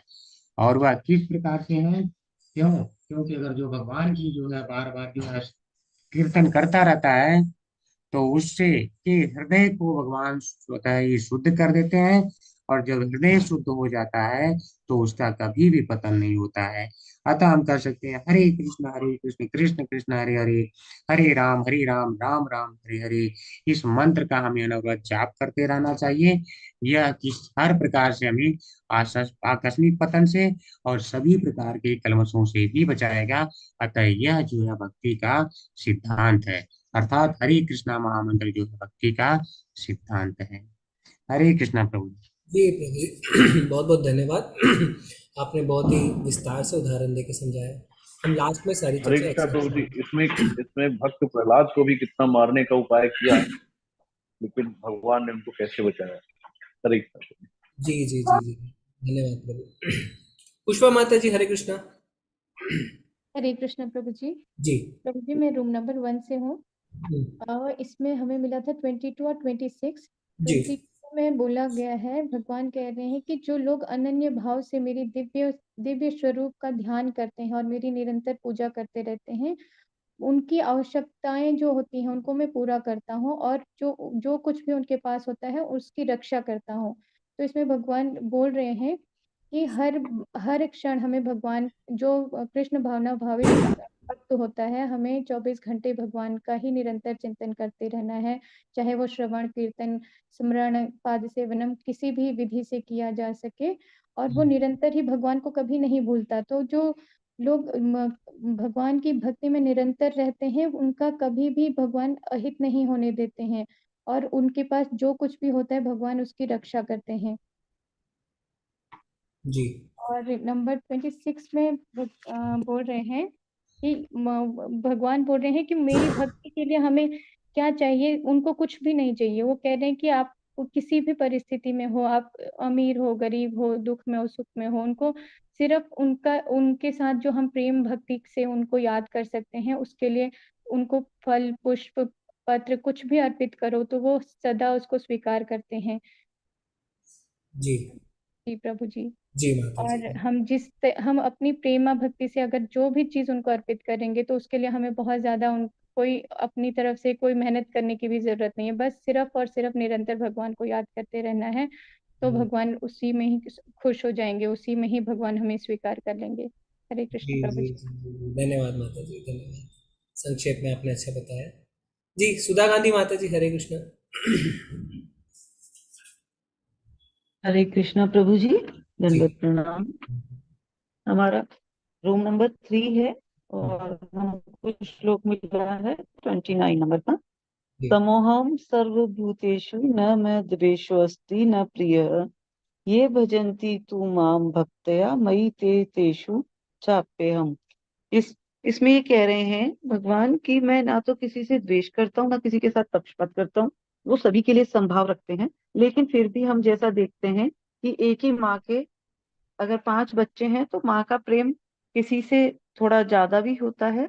तो वो ये कह रहे हैं जो लगातार मेरी भक्ति में लगा रहता है, निरंतर मेरी भक्ति करता है, वो मेरा मित्र होता है। और जिस तरह से बादल जो है वो जब बारिश करते हैं तो सभी के लिए समान रूप से बारिश करते हैं, स्थल हो चाहे जल हो। और जैसा वो बता रहे हैं कि भगवान जो है वो दिव्य आदान प्रदान का भाव रखते हैं। तो जैसे सोने की अंगूठी है और अगर उसको उसमें हीरा लगा दिया जाए तो उसका और भी मतलब महत्व बढ़ जाता है और सुंदर दिखने लग जाती है। तो भगवान जो है वो हीरे के समान है और सोने की अंगूठी जैसे हम अपने को मान सकते हैं। तो जब भगवान हमारे साथ निरंतर रहते हैं तो हम भक्ति में लगे रहेंगे तो हमेशा भगवान हमारा ध्यान रखेंगे और जो कुछ हमारे पास है वो उसका रक्षा करते हैं, जो नहीं है उसको हमें प्रदान करते हैं। जिस तरह से कल्प वृक्ष है तो कल्प वृक्ष से जो भी मांगा जाता है वो उसकी पूर्ति करता है। तो इसी तरह से भगवान अपने भक्तों का पक्ष लेते हैं और पूर्ण रूप से भक्तों का ध्यान रखते हैं। जी जी जी जी, धन्यवाद माता जी, आपने बहुत ही अच्छी तरीके से बताया, उदाहरण भी दिया आपने। जी हरे कृष्णा। निरंजन प्रभु। प्रभु जी हरे कृष्णा। इस प्रभु। हमको रूम नंबर 2 दिया गया था 27 एंड 28। जी तो 27 में ये बताया है कि हम जो भी कोई भी दशा के अंदर होए वहाँ कृष्ण भगवान को भूलना नहीं चाहिए। कोई भी परिस्थिति के अंदर होए वहाँ कृष्ण भगवान को अपन को याद रखना चाहिए, भूलना नहीं चाहिए। और जीवन जीने के लिए अपन को कुछ न कुछ तो कार्य करना रहता है, तो वो कार्य करते हुए भी उनको याद करते जाओ और कार्य उनको सौंपित करते जाओ, उनको देते जाओ।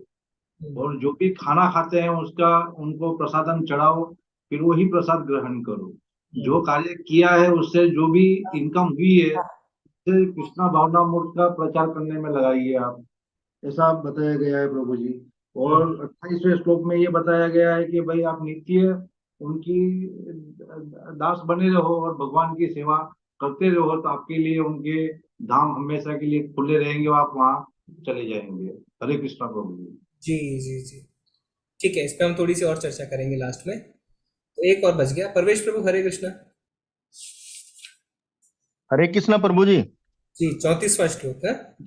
एक्चुअली मैं 5वें उससे रूम था और मैं इस अध्याय के बारे में थोड़ा सा बताना चाहूंगा बस। भगवान बोलते हैं मेरी शरण में कोई भी आ सकता है, किसी भी निम्न जाति का आ सकता है, वैश्य आ सकती है, व्यापारी आ सकता है, ब्राह्मण आ सकता है। इसका एग्जाम्पल मैं एक ट्रेन से दे रहा हूँ। ट्रेन से जिसमें क्या कोई भी जाति का कोई भी इंसान ट्रेन में जाके सफर कर सकता है, उसके लिए कोई अलग नहीं है। जी ये है प्रभु जी। जी जी जी, और ठीक है। और जो 33वां अध्याय है उसमें अर्जुन को बताया गया, कृष्ण भगवान ने, ये सब धोखालय है ये, और इसको छोड़ के आप मेरी शरण में आ जाइए और मेरी भक्ति में लीन हो जाइए। यहाँ पर कुछ मिलने वाला नहीं है और अपना कर्म कीजिए बस। ठीक है, ओके, ठीक है प्रभु थैंक जी। यू। तो 34वां कोई नहीं है, कोई बात नहीं, हम उस पर अलग से चर्चा करेंगे। आप सब ने प्राय प्राय सारे पॉइंट्स कवर किए और बहुत ही अच्छी तरीके से आपने तात्पर्य भी पढ़ा, क्योंकि जो एग्जांपल्स आपने दिए वो तात्पर्य में थे, तो ये हमें समझ में आ रहा था देख के कि आपने मेहनत करी है। तो अभी अगर हम इसको थोड़ा संक्षेप में समराइज करें तो 22वें श्लोक से अगर हम शुरू करते हैं तो 22वें श्लोक में जो इंपॉर्टेंट है वो क्या है, भगवान कह रहे योग क्षेमम वहामयम। तो इसमें एक बहुत ही सुंदर कथा आती है शास्त्रों से अर्जुनाचार्य की। तो अर्जुनाचार्य भगवत गीता पे टीका लिख रहे होते हैं, और जब वो इस शब्द को देखते हैं योग क्षेमम वहामयहम, अहम अहम अहम शब्द मतलब मैं खुद, यानी भगवान कह रहे मैं खुद अपने भक्तों की जरूरतों को पूरा करता हूं। अब अर्जुनाचार्य सोच में पड़ जाते हैं, भगवान खुद, ऐसा क्यों? इतने पार्षद हैं, किसी को भी भेज सकते हैं, खुद को आने की क्या आवश्यकता है? वो अहम शब्द को चीरा लगा देते हैं, काट देते हैं, और उसके बाद चले जाते हैं स्नान करने, और पीछे से अपनी धर्मपत्नी को कहते हैं आप भोग बना के रखिए, प्रसाद हम खाएंगे आने के बाद। तो जैसे वो नहाने को जाते हैं, पीछे से 2 बालक आते हैं और खूब सारा खाना लेके आते हैं। उनकी पत्नी कहती है आप कौन है? बोलते हमें अर्जुनाचार्य ने भेजा है कि जाइए, हमारी धर्मपत्नी वहां पे है, उनको दे दीजिए। रख लेती हैं, और जब अर्जुनाचार्य आते इतने सारे व्यंजनों को देखते हैं, कहते हैं ये सब आपने बनाया है? बोलते अरे आपने तो 2 छोटे छोटे बच्चों को भेजा था, एक गोरा और एक काला। और समझ जाते हैं अर्जुनाचार्य क्या, योग क्षेमम महामयम, मैंने अहम शब्द को काटा, तो भगवान कह रहे हैं मैं खुद आता हूं। और उनकी पीठ पे उन्होंने अपनी धर्मपत्नी को उनकी दाग भी दिखाया बच्चों ने कि देखिए हमारी पिटाई करी अर्जुनाचार्य ने, तो जो चीरा उन्होंने लगाया था उसके दाग भगवान की पीठ पे भी आ गए थे। तो समझ जाते हैं कि भगवान खुद अपने भक्तों की जरूरतों को पूरा करते हैं। ठीक है, फिर 26वां श्लोक है। 26वां श्लोक में क्या है? 26वें श्लोक में लिखा गया पत्रम पुष्पम फलम तोयम यो में भक्त्या प्रयच्छति तदहम भक्त्या उपृतम अश्नामि प्रयतात्मा। मतलब क्या है? ऐसा नहीं है हम आलसी बन के बैठ जाएं, एक तुलसी पत्र दे दें, भगवान को थोड़ा सा पुष्प दे दें, फल दे देना है। अपने यथा जो हमारी क्षमता, यथा क्षमता हमें भगवान की सेवा करनी चाहिए। भगवान कह रहे हैं मेरी भक्ति साधारण तरीके से की जा सकती है, यानी अगर किसी के पास क्षमता नहीं है तो ये नहीं कहे अरे भगवान मैं तो गरीब हूं, मैं क्या करूं। भगवान कह रहे हैं तुम एक पुष्प, एक पत्र, एक फूल, तोयम जल से भी मेरी भक्ति कर सकते हो, पर जिसके पास शक्ति है वो अपने शक्ति के अनुसार करे। ऐसा भक्ति का मतलब आलस नहीं है, भक्ति का मतलब है कर्मियों से ज्यादा मेहनत, है ना। कर्मी तो फिर भी सोते हैं 6-8 घंटा, भक्त तो 2-3-4 घंटा ही सोते हैं। पर इंपॉर्टेंट क्या है? यो में भक्त्या प्रयच्छति तदहम भक्त्या उपृतम। 2 बार भक्ति शब्द का इस्तेमाल हुआ है। इंपॉर्टेंट इज भक्ति के साथ। ठीक है, आगे क्या है? 27वां श्लोक। 27वां श्लोक भगवान का हमें ऑर्डर है, ऐसा करो। क्या? यत् करोषि यदश्नासि यज्जुहोषि ददासि यत् तपस्यसि कौन्तेय तत्कुरुषं मदर्पणम्। जो कुछ करते हो, जो कुछ खाते हो, जो कुछ अर्पित करते हो, जो दान देते हो, जो तपस्या करते हो, मुझे अर्पित करते हुए करो। ये भगवान का ऑर्डर है और भगवान का ऑर्डर हमें मानना है। धर्म का अर्थ क्या होता है? धर्मम तु साक्षात भगवत प्रणीतम, भगवान ने जो कहा है वही धर्म है। तो भगवान कह रहे हैं जो कर रहे हो मेरे को अर्पित करते हो करो। क्यों करें भैया? उसका जवाब अगले श्लोक में, 28वें श्लोक में, इस तरह तुम कर्म के बंधन तथा इसके शुभाशुभ फलों से मुक्त हो जाओगे। बेटे अगर तुम ऐसा करोगे तो तुम बंधन में नहीं बंधोगे, क्योंकि तुमने सब कुछ मुझे अर्पित कर दिया है। राजा नृग इतना बड़ा दानी, हजारों हजारों गायों दान में दे रहा है सोने से सजा के, एक गलती और वो क्या बन गए? छिपकली। पर अगर वो भगवान को अर्पित किए हुए करते, सकाम भाव से नहीं करते, तो भव बंधन से मुक्त हो जाते, तो छिपकली नहीं बनना पड़ता। तो अगर हम भगवान के ऑर्डर को फॉलो करेंगे 27वें श्लोक के, तो 28वें श्लोक में भगवान कहते हैं इस तरह तुम कर्म के बंधन तथा इसके शुभाशुभ फलों से मुक्त हो जाओगे। इस संन्यास योग में अपने चित्त को स्थित करके तुम मुक्त होकर मेरे पास आ जाओगे। ठीक है। उसके बाद 29वां श्लोक, ये बहुत ही अच्छा श्लोक है। सम्मोहम सर्वभूतेषु न मे द्वेषस्ति न प्रियः ये भजन्ति तु मां भक्त्या मयि तेषु चाप्यहम्। भगवान कह रहे सम्मोहम सर्वभूतेषु न मे द्वेषस्ति न प्रियः। अरे मैं किसी का पक्षपात नहीं करता हूं, मैं किसी से द्वेष नहीं करता हूं, तो मैं क्यों करूं भक्ति? भगवान तो कह रहे हैं I am equal to all. तो माता जी ने जिसे समझाया, अगले लाइन में भगवान कहते हैं ये भजन्ति तु मां भक्त्या मयि तेषु चाप्यहम्, परंतु जो मेरी सेवा करता है वो मेरा मित्र है, मैं भी उसका मित्र हूं। डबल साइड फ्रेंडशिप है, ऐसा नहीं है I consider you my friend and the other person saying but I don't consider you my friend. नहीं, ऐसा नहीं है, दोनों साइड से फ्रेंडशिप। ठीक है। तो भगवान अपने भक्तों के साथ पक्षपात करते हैं। ठीक है। उसके बाद 29वां श्लोक के बाद हम चलते हैं 30वें श्लोक में, जो प्रभु जी ने बहुत ही अच्छी तरीके से समझाया कि अगर पंखा बंद कर दिया जाए फिर भी पंखा चलता रहता है, तो हो सकता है भगवान की कोई भक्ति कर रहा हो, उसके पुराने कर्म आड़े आ रहे हैं, हम तुरंत जज करते हैं भगवान की भक्ति कर रहा है, देखो देखो देखो क्या हो रहा है उसके साथ, उसके कर्म के फल आड़े आ रहे हैं। ठीक है, पंखा बंद होने में समय लगेगा, उसके पुराने कर्म क्लियर होने में समय लगेंगे, पर इसका अर्थ ये नहीं है कि हम उस पर हंसे। क्यों? क्योंकि वो धर्मात्मा है, वो भगवान की भक्ति में अडिग है, और अडिग रहता है तो क्या होता है? अगले श्लोक में भगवान कह रहे हैं शिप्रम भवति धर्मात्मा, वो तुरंत धर्मात्मा बनता है, क्योंकि भक्ति के अपने संकल्प में वो अडिग है। और इसीलिए बहुत ही अच्छी लाइन है अगले श्लोक, इसी श्लोक की, कौन्तेय प्रतिजानीहि नामे भक्त्या प्रणश्यति। हे अर्जुन, तुम घोषणा कर दो कि मेरे भक्तों का विनाश नहीं होता। क्यों अर्जुन से घोषणा करवा रहे हैं? भक्त का मान, अपना मान टले टल जाए, भक्त का मान न टलते देखा। अपनी बातें भगवान तोड़ सकते हैं, भूल सकते हैं, पर भक्त ने जो संकल्प ले लिया भगवान उसको नहीं छोड़ते।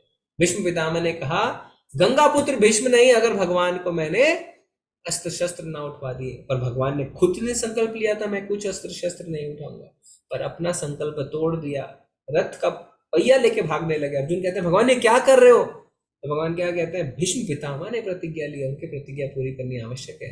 तो अर्जुन तुम घोषणा करो, क्योंकि तुम जब घोषणा करोगे तो तुम्हारे बातों को मैं नहीं टालूंगा। क्यों? क्योंकि तुम मेरे भक्त हो।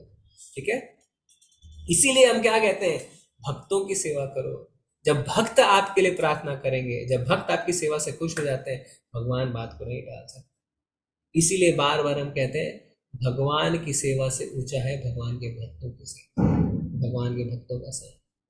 क्योंकि सोचिए, अगर एक भक्त आपकी सेवा से तृप्त होता है तो आपको मन से आशीष ही देगा। क्या आशीष देगा? कि आप भगवान की शुद्ध भक्ति प्राप्त करें, भगवान की सेवा करें। और फिर भगवान जब देखें अरे मेरे भक्त ने उसे आशीर्वाद दिया, ये तो मुझे पूरा करना ही है। क्यों? कौन्तेय प्रतिजानीहि नामे भक्त्या प्रणश्यति। अर्जुन तुम घोषणा करो। जब एक भक्त ने कह दिया तो भक्त की बात भगवान नहीं टाले। तो हमेशा हमें हमेशा भक्तों का सेवा का अपॉर्चुनिटी में रहना चाहिए, कभी भी भक्तों की सेवा मिस नहीं करनी चाहिए। और हम कोई नहीं होते हैं जज करने वाले वो अच्छा भक्त है कि नहीं।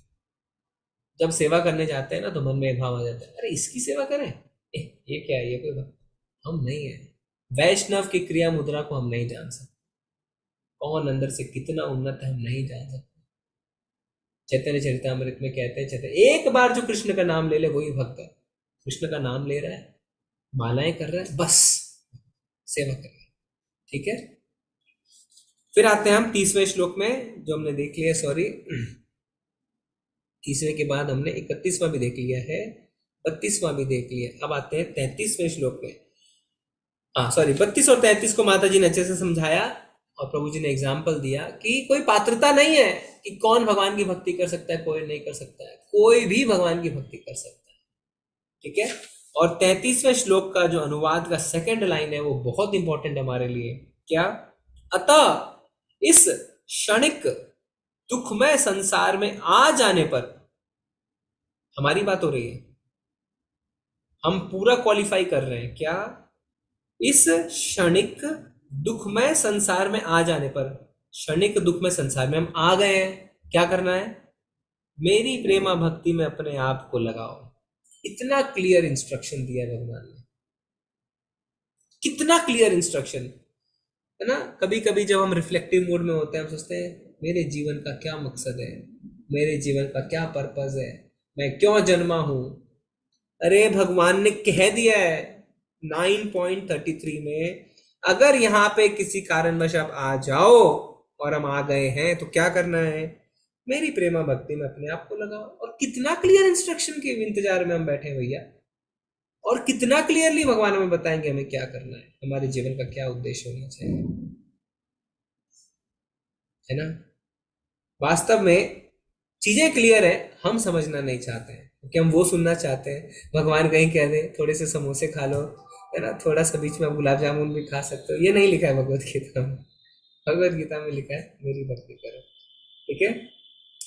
और 34वां श्लोक, 34वें श्लोक में हम वापस चर्चा करेंगे, क्योंकि 34वां जो श्लोक है वो ऐसा श्लोक है जो भगवान ने भगवत गीता में 2 बार कहा है। मन्मना भव मद भक्तो मद्याजी माम नमस्कुरु मामे वैश्यसि युक्त्वा एवं आत्मानं मत परायण। अपने मन को मेरे नित्य चिंतन में लगाओ, मेरे भक्त बनो, मुझे नमस्कार करो और मेरी ही पूजा करो। इस प्रकार मुझ में पुण्यतया तल्लीन होने पर तुम निश्चित रूप से मुझे प्राप्त करोगे, है ना। बस यही है, जाओ और प्रचार करो। कृष्ण कहते हैं मन मना भव मद भक्तो मद्याजी माम नमस्कुरु। यह कृष्ण की इच्छा है। दुनिया को उपदेश दें, बस कृष्ण भावना भावित बनो। मन मना, बस कृष्ण के भक्त बनो। मन मना भव मद भक्तो मद्याजी, बस कृष्ण की पूजा करो। मद्याजी माम, बस कृष्ण को प्रणाम करो। 4 शब्द, तब तुम उपदेशक बन जाते हो। उपदेशक बनना और आध्यात्मिक गुरु बनना बहुत कठिन नहीं है। 4 चीजें, मन मना, हमेशा मन में मेरा चिंतन करो। मद भक्तो, मेरे भक्त बनो। मद्याजी माम नमस्कुरु, यानी क्या करना है आपको? मुझे नमस्कार करना है और मेरा उपासक बनना है। बस सदैव मेरे मन में मेरा चिंतन करो, मेरे भक्त बनो, मुझे नमस्कार करो, मेरी पूजा करो। 4 शब्द, ऐसा करेंगे तो क्या होगा? आप उपदेशक बन सकते हैं। और वास्तव में अगर भगवान ने श्लोक को 2 बार कहा है तो जरूर इंपॉर्टेंट है, इसीलिए कहा है ना। तो भगवान ने उद्देश्य भी बता दिया और कैसे उसे अचीव करना है ये भी बता दिया। तो इससे हमारा आज का अध्याय खत्म होता है। श्रील प्रभुपाद की जय। आप सबका बहुत बहुत धन्यवाद अंत तक बने रहने के लिए और ग्रुप डिस्कशन में बहुत ही अच्छी तरीके से भाग लेने के लिए। हरे कृष्णा। अगर किसी का कोई प्रश्न है, कोई पॉइंट है, कोई फीडबैक है तो आप हैंड रेज कर सकते हैं, एक एक करके आपको मौका देंगे। जी सुधा माता जी, पहले आप बताइए। हरे कृष्ण। हरे कृष्णा प्रभु जी। जी माता जी। अभी जो हमने 30वां श्लोक पढ़ा है, इसी के संदर्भ में मेरा एक अनुभव मैं शेयर करना चाहूंगी जी। कि अभी मैं वृंदावन गई थी, हम्म। तो हमारा 2 दिन का प्रोग्राम था। तो हम मंदिर से लौट रहे थे और रास्ते में मेरा पैर एक नाली में गया और पैर मुड़ गया और मुझे प्लास्टर चढ़ गया। तो मन में तो यही लगा कि हम आए तो यात्रा के लिए थे, लेकिन ये क्या हो गया। लेकिन फिर समझ में आया कि ये तो हमारे कर्म फल हैं जो हमें पूरे ही करने होंगे। तो दूसरा इसी से एक ये था कि उस दिन प्रोग्राम था गोवर्धन जी में वैष्णव भोजन का। तो मेरा मन तो था कि मैं वैष्णव भोजन के लिए रुकूं, लेकिन मेरे हस्बैंड ने प्रोग्राम बना रखा था वृंदावन का उस दिन का, तो इसलिए हम वृंदावन आ गए। तो इसी से हमें मालूम चला कि हम वैष्णव सेवा छोड़ के और ठाकुर जी के दर्शन करने गए, तो ठाकुर जी ने हमें संकेत दे दिया है कि हमें वो नहीं करना चाहिए था, हमें वैष्णव सेवा प्रमुख होनी चाहिए हमारे लिए। जी जी जी जी जी जी जी जी, धन्यवाद। ये सब रियलाइजेशन होते रहते हैं और ये भक्ति है जो इन रियलाइजेशन को पॉजिटिव तरीके से लेते हैं, है ना। जो अभक्त है वो क्या कहेंगे, "हाँ, वृंदावन गया, पैर टूट गया, अब तो वृंदावन जाऊंगा ही नहीं", है ना। और भक्त है वो लेते हैं, अरे ठीक है, देखिए जैसे आपने लिया भगवान का संकेत है कि वैष्णवों की सेवा आप छोड़ गए, इसलिए आपको लग रहा है ऐसा हुआ। और ये पर्सनल रियलाइजेशन है, ये आप ही कन्विंस्ड है ना। अब दूसरों से अगर डिस्कस करें तो हो सकता है उनका कंक्लूजन कुछ और, किसी का और, पर आपका जो पर्सनल रियलाइजेशन है वो पक्का रियलाइजेशन। जी माता जी, थैंक यू माता जी फॉर शेयरिंग। अनुराग प्रभु, हरे कृष्णा। हरे कृष्णा प्रभु जी। जी प्रभु जी, जैसे हम 7.23 श्लोक पढ़ते हैं तो उसमें हम कहते हैं कि जो फलाएं सीमित और क्षणिक है, तो इसमें मतलब जो संस्कृत में शब्द है अंतवत फलम की शाम, इसमें केवल नाशवान का ही मतलब ये आता है, यानी कि क्षणिक है। लेकिन जो सीमित है इसमें कौन सा शब्द है जो संस्कृत का जिससे हम अर्थ लगा सकते हैं? जी जी जी, अंतवत यानी नाशवान, लेकिन फलम तेषाम उनका तत्व भक्ति होता है अल्प मेधसा अल्पज्ञों, देवताओं के पास देवताओं की पूजन यान्ति मेरा भक्तगण जात। आई थिंक प्रभु जी वो अंतवत जो है ना, जी उसी को प्रभुपाद जी ने सीमित और क्षणिक बोल के, क्योंकि नाशवान दिया है ना, तो जी शायद उसी को उन्होंने वैसे इंटरप्रेट किया। हाँ, पर्टिकुलर कोई वर्ड तो मेरे को नहीं दिख रहा है इसमें जो सीमित शब्द को यहाँ पे बता रहा हूँ, उन्होंने अंतवत को ही लिखा है। ठीक है प्रभु जी। जी जी, और इंग्लिश वाले में मैं एक बार देख लेता हूँ, रुकिए। इंग्लिश में ठीक है। कभी कभी थोड़ा सा पता चल जाता है। इंग्लिश भगवत गीता में खोलता हूँ, वेदाबेस। कभी कभी ऐसा डाउट होता है तो हमें इंग्लिश वाला रेफर करना चाहिए, उससे कभी कभी हमें हेल्प मिल जाती है। एक मिनट में, भगवत गीता 7.23।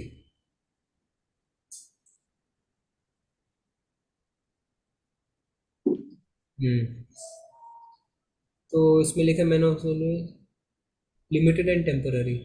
अच्छा, तो अंतवत का जो इंग्लिश मीनिंग प्रभुपाद जी ने लिखा है पेरिशेबल।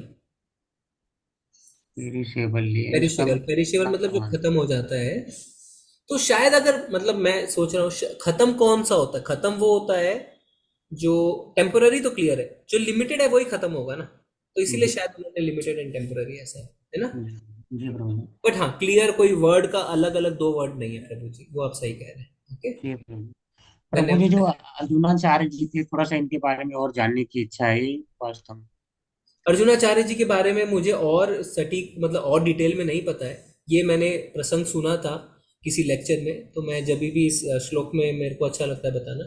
पर और आप जानना चाहते हैं तो इसके बाद हम और जान सकते हैं उनके बारे में, थोड़ा ठीक प्रभु। रिसर्च करना पड़ेगा प्रभु जी। ठीक जी, प्रभु जी, हरे कृष्ण प्रभु। धन्यवाद प्रभु। हरे कृष्ण। परमेश प्रभु, हरे कृष्ण। हरे कृष्णा प्रभु जी। जी अच्छा, मैं प्रभु जी एक बात पूछना चाहता था। मेरे को कई बार ऐसा लगता है कि मतलब जो भगवान कृष्णा है, जो मैंने घर पे बिठाए हुए हैं लड्डू गोपाल, मेरे से बातें करते हैं, मेरे को ऐसा लगता है कई बार। जी, ठीक है। तो क्या है प्रभु जी,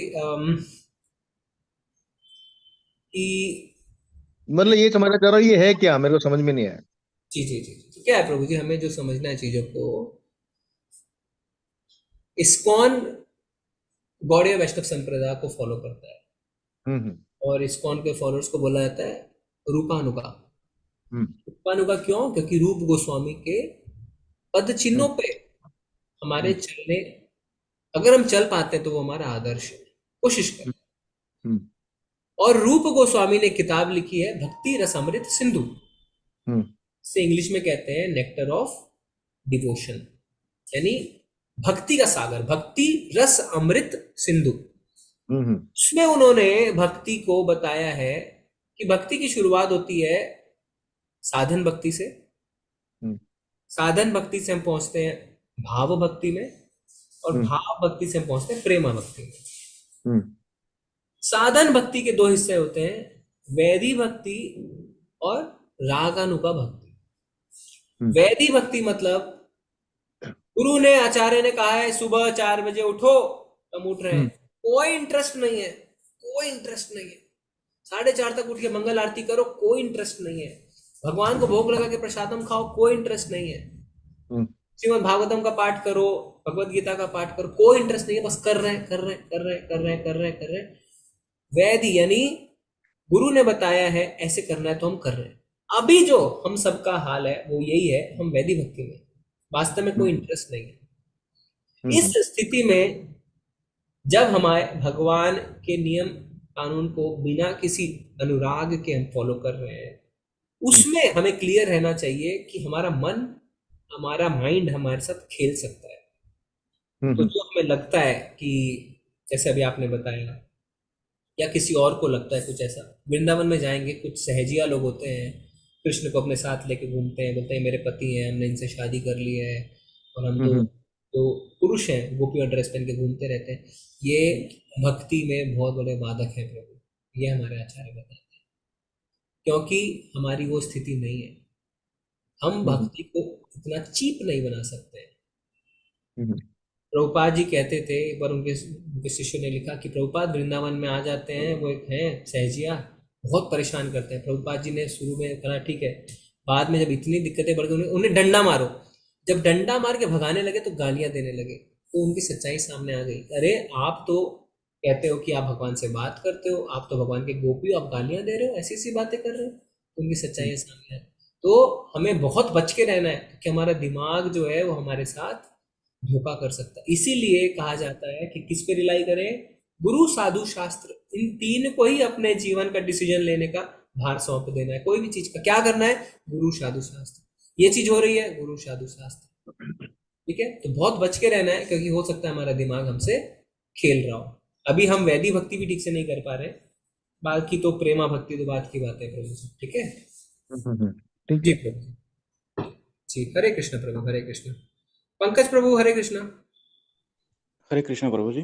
जी प्रभु जी, मेरा सवाल ये था कि जैसे हम माला को प्रेफरेंस देते हैं कि हमें जप करना है, जप माला करनी है, लेकिन कुछ लोग, जैसे अभी मैं जैसे ऑनलाइन चीजें भी देखते रहता हूँ तो देख रहा हूँ, तो कुछ लोग मंत्र साधना या फिर तंत्र साधना इन चीजों में लगे हुए हैं।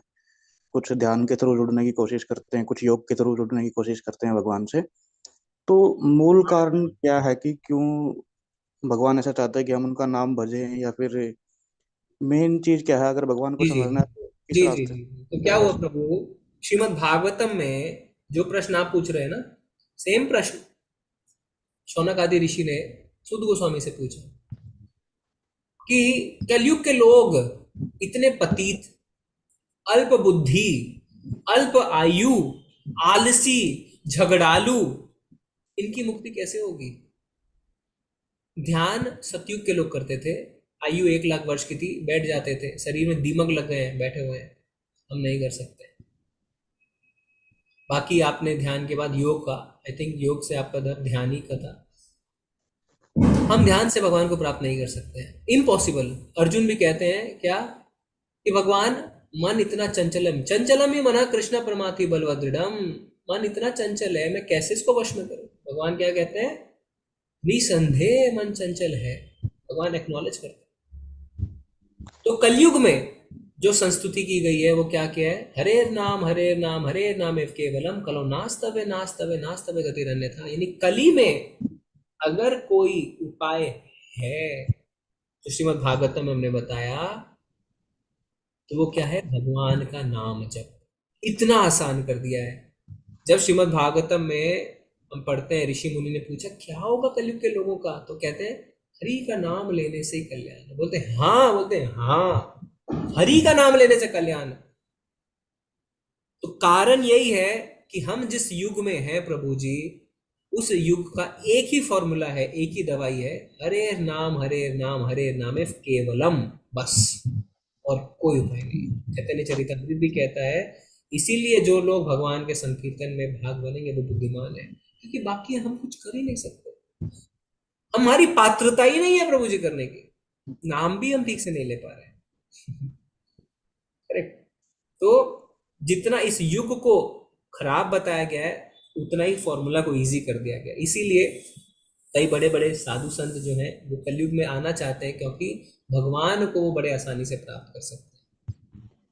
ब्रह्मा जी कहते हैं हरे कृष्णा कृष्णा कृष्णा हरे हरे, हरे राम राम राम हरे हरे, इति षोडशक नाम कली कल्मष नाशनम, नता परतरोपायो सर्व वेदेषु दृश्यते।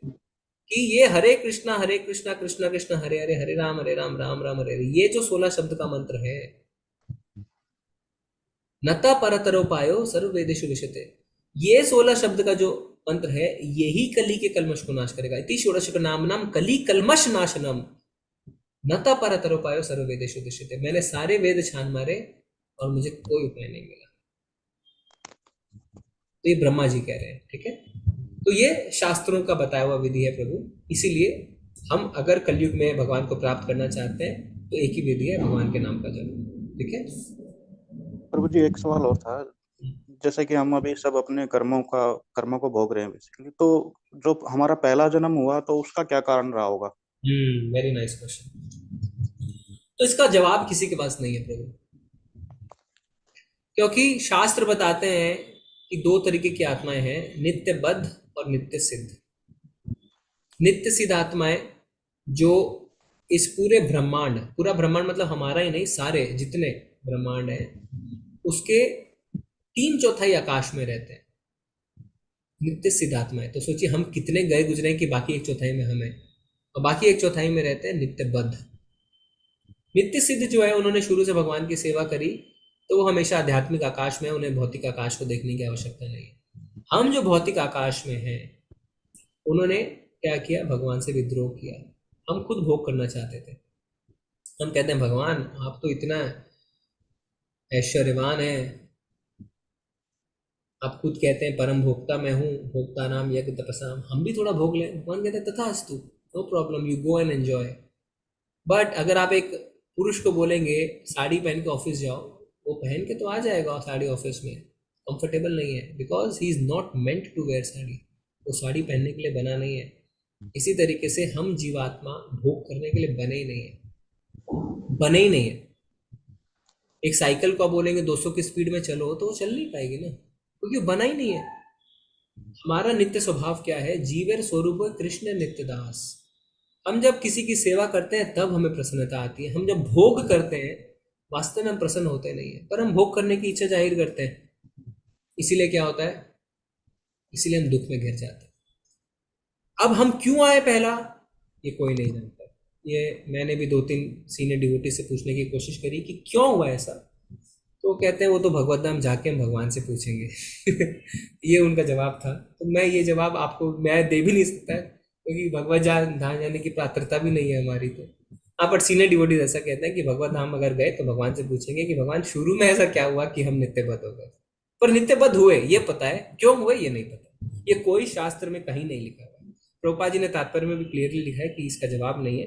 हम नित्यबद्ध हुए इतना पता, ठीक है जी। प्रभु जी एक जो जैसे कुछ लोग यौगिक क्रियाओं के थ्रू अपनी जर्नी करते हैं स्टार्ट, तो ये कुंडलिनी जागरण वगैरह को लेके आपका क्या मानना है? तो ये मैं कोई होता है मानने वाला प्रभु जी। शास्त्र में जो लिखा हुआ है वो मैंने आपको बता दिया पहले आंसर के जवाब में, कि ये सारी चीजें कलयुग के लिए नहीं बनी हुई है। कलयुग के लिए भगवान का नाम, इसीलिए मंत्रा मेडिटेशन कहते हैं। मेडिटेट करना है तो मंत्रा के थ्रू करो, नॉट अदरवाइज। वो टाइम वेस्ट। हरे कृष्णा प्रभु जी। प्रभु जी जो ये बद्ध जीव कैसे बनता है, इसका हम जब अध्याय 15 में पुरुषोत्तम योग पढ़ रहे थे, तो इसमें श्लोका नंबर जो 17 था, जिसमें मम वांशो जीव लेको जीव भूत सनातन मनस स्थान ज्ञान प्रकृति स्थान प्रस्ति है। तो इसमें प्रभुपाद जी अपने तात्पर्य बताते हैं कि जो जीव को हमने आंशिक स्वतंत्रता दी है, तो देखते हैं कि प्रत्येक जीव का आत्मा रूप में अपना व्यक्तित्व और सूक्ष्म स्वातंत्र होता है। इसी स्वातंत्र के दुरुपयोग से जीव बद्ध बनता है। तो बद्ध बनने का कारण वहां पे बताया हूँ। नहीं, वो तो पता है प्रभु कि जो उसने बोला कि मुझे भोग करना है। प्रश्न ये है कि अगर हम सब कोई भगवान के पास ही थे, तो भगवान के पास थे तो ये बैड क्वालिटीज हमारे अंदर आई कैसे? क्योंकि भगवान कहते हैं कि जो मेरे धाम आता है वो वापस नहीं जाता। तो यानी हम भगवान के धाम में जब थे तो हम वापस क्यों आए? समझ रहे हैं आप वहां पे टेक्निकली? प्रभु जी भोग करने की इच्छा है तो भाई क्यों आई? क्योंकि अगर भोग करने की इच्छा थी तो भगवान के धाम में पहुंच ही नहीं सकते थे ना। भगवान कह रहे हैं जो मेरे धाम में वो वापस नहीं आ सकता है, ये भगवान क्लियरली कहते हैं। तो हम कहाँ थे, हम क्यों बद बने, किस समय हमने वो इच्छा जाहिर करी? ये आप भगवान से पूछेंगे, भगवान बताएंगे। ठीक है, आप समझ रहे हैं जो मैं कह रहा हूँ? प्रभु ये समझ रहा हूँ, लेकिन जब भी आए इसी कारण से, कारण यही है। हाँ, कारण ये है, पर हम कहाँ थे फिर? वो तो हमने बताया, डिस्कशन किया ना कि हमने भगवान को कहा भगवान हम भोग करना चाहते हैं, इसीलिए भगवान ने भेज दिया। प्रभु जी, जैसे भगवान का जहां तक मुझे समझ में आता है कि भगवान कहते हैं कि मेरे धाम से कोई वापस नहीं जाता है, लेकिन इसका अर्थ ये नहीं है कि हम कुछ भी करने के लिए स्वतंत्र हो गए। जब भी हम स्वतंत्रता का दुरुपयोग करेंगे तो उनके धाम से भी वापस आना पड़ेगा। धाम ये में जो हमें पहुंच गए हैं वो तो स्वतंत्रता का दुरुपयोग कर ही नहीं सकते हैं ना प्रभु, क्योंकि वो आप जब वैसे लायक बनेंगे तभी तो आप धाम पहुंचेंगे। आप सारे कलमशों से खत्म हो चुके हैं, सारे कलमश खत्म हो चुके हैं, तब आप धाम पहुंच रहे हैं। आप धाम ऐसे पहुंच ही नहीं सकते, और फिर वो सारी इच्छाएं वो रहेंगी नहीं आपके अंदर, वो इच्छा। इसीलिए प्रभु भगवान कहते हैं। प्रभु जी, अगर मैं एक उदाहरण दूं तो अगर उचित हो, तो जैसे क्या है कि जो जेल होता है, व्यक्ति जेल में किसी अपराध के कारण जाता है, तो वहां पर जेल में उसे जो भिन्न भिन्न प्रकार की यातनाएं या जो भी किया जाता है उसे शुद्ध करने के लिए अपराध से, वह यह नहीं प्रूव कर सकता कि इसके बाद ही जब बाहर जाएंगे शुद्ध होकर के तो दोबारा फिर से जेल में नहीं आएंगे। अगर फिर से उन्होंने अपराध किया, वही सेम अपराध के लिए भी आ सकते हैं जिस अपराध के लिए उन्हें शुद्ध करके भेजा गया है। तो इस प्रकार से प्रभु जी, यह जेल ही तो है यहाँ पर, यह जो ये जेल है, पर भगवान कहते हैं मेरे धाम जो है वो वापस नहीं जाएगा। सरकार नहीं कहती है कि जो जेल के बाहर आएगा वो वापस जेल नहीं जाएगा। भगवान ये सरकार कभी कहती है क्या जो एक बार जेल चला गया वो वापस नहीं जाएगा? नहीं, क्योंकि जो अपराध करेगा वो वापस जेल जाएगा। पर भगवान कहते हैं जो मेरे धाम आएगा वो वापस नहीं जाएगा। ये बात सरकार नहीं बोलती है कि जो वापस जेल से बाहर आ जाएगा वो जेल नहीं जाएगा। फर्क है थोड़ा सा टेक्निकली। वो सीनियर डिवोटीज भी बताते हैं कि शास्त्र में ऐसा नहीं लिखा हुआ है कि कब हम बद बने, किस कारण से, है ना? कब हुआ ये, कहाँ हुआ, ये नहीं पता है। ओके, थैंक यू प्रभु जी। निरंजन प्रभु, हरे कृष्णा। पंकज प्रभु, आपका कोई प्रश्न बचा है? हो गया?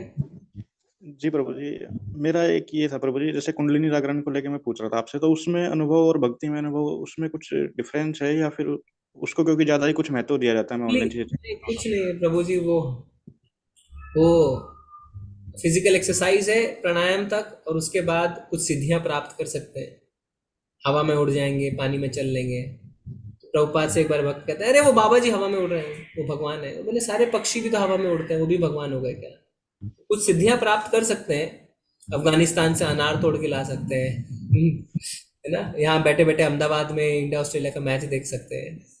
पर उससे क्या है? उससे क्या भगवान की प्राप्ति हो जाएगी? नहीं होगी। तो सिद्धि एक अलग चीज है, भगवान की भक्ति एक अलग चीज है। ठीक है। और प्रभु जी, भक्ति और उपासना में कुछ डिफरेंस है या स्तर अलग अलग है दोनों का? उपासना शब्द प्रभु जी जनरली देवी देवताओं के लिए यूज होता है, जिसमें हम भगवान की पूजा करते हैं, पूजा उपासना। और भक्ति शब्द अलग है, पूजा शब्द अलग है। पूजा शब्द जनरली सकाम भाव से किया जाता है। मैं बहुत ऊपर लेवल पे बात कर रहा हूँ। और भक्ति जो है उसका अर्थ ही होता है भगवान की निष्काम सेवा, भगवान के लिए सेवा करना बिना किसी इच्छा के। ठीक है। अब लूजली कई लोग बोलते हैं कि हम देवी देवताओं की भक्ति करते हैं, हम तो शिव भक्त हैं, हम दुर्गा भक्त हैं, हम काली भक्त हैं। लोग बोलते हैं ऐसा। कई लोग ये भी बोलते हैं कि पुजारी होते हैं ना, कृष्ण की पूजा भी कर रहे हैं, तो वो है। पर ऊपर हाई लेवल पे मैं आपको डिफरेंस बता रहा हूँ। ठीक है जी। ये प्रभु जी मैंने इसलिए पूछा क्योंकि जैसे रामायण के समय बताते हैं कि भगवान राम ने शिवलिंग की स्थापना की थी, तो उसको रामेश्वर, राम का ईश्वर स्थान बताया गया। तो अब हम पढ़ रहे हैं कि ईश्वर है परम कृष्ण है, तो कृष्ण ही परम भगवान है। तो उसमें क्या था प्रभु जी, वो टीवी वालों की चाल थी। वास्तव में राम जी ने रावण को मारने से पहले शिव जी की पूजा करी, क्योंकि रावण शिव जी के बहुत बड़े भक्त थे, इसीलिए ऐसा किया गया। रामेश्वर शब्द का दो मीनिंग लेते हैं लोग। कहते हैं जिसका ईश्वर राम है, और दूसरा जो राम का ईश्वर है। तो इन सब शब्दों के जाल में नहीं फंसना है। शास्त्रों में जो लिखा है वो हमें जानना है। भगवान श्री कृष्ण रामचंद्र जी परम भगवान है, अपने भक्तों की वो पूजा कर सकते हैं। और शिव जी जो हैं वो परम वैष्णव है, उनसे बड़ा वैष्णव कोई नहीं है। तो उनके एक बहुत बड़े भक्त को वो मारने जा रहे थे, इसलिए उन्होंने उनकी पूजा करी थी। जैसे अब कृष्ण जी ने अर्जुन का रथ चलाया, तो इसका अर्थ ये नहीं कि अर्जुन कृष्ण से ऊपर हो गए। भगवान का पोजीशन अच्युत है, अपने पोजीशन से कभी नहीं गिरते। तो अगर शिव जी ने राम जी की पूजा करी, इसका सॉरी राम जी ने शिव जी की पूजा करी, इसका अर्थ ये नहीं है कि शिव जी राम जी से ऊपर हो गए। ठीक है। हरे कृष्ण प्रभु जी। प्रभु जी, जैसे मैं रामचरितमानस पढ़ रहा था तो उसमें भगवान राम जो उनकी पूजा करते हैं, शिव जी की उसके बाद जाते हैं मारने के लिए। लेकिन वाल्मीकि रामायण में इसका उल्लेख नहीं है, वहां पर शिव जी की वो पूजा करते नहीं है, वह शिव जी का कोई स्मरण नहीं करते हैं और डायरेक्ट जो है पुल के लिए पुल बंधवाते हैं और चले जाते हैं। वहां पर ऐसा उल्लेख किया गया है। तो फिर रामेश्वरम धाम की स्थापना कैसे हुई, उसके बारे में क्या लिखा है? तो इसमें नहीं लिखा प्रभु जी, वाल्मीकि रामायण में ऐसा नहीं दिया है।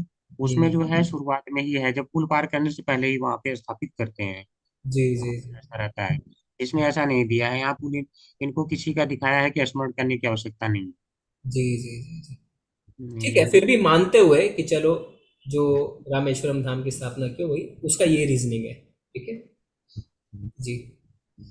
ओके, निरंजन प्रभु, हरे कृष्णा। हरे कृष्णा प्रभु जी।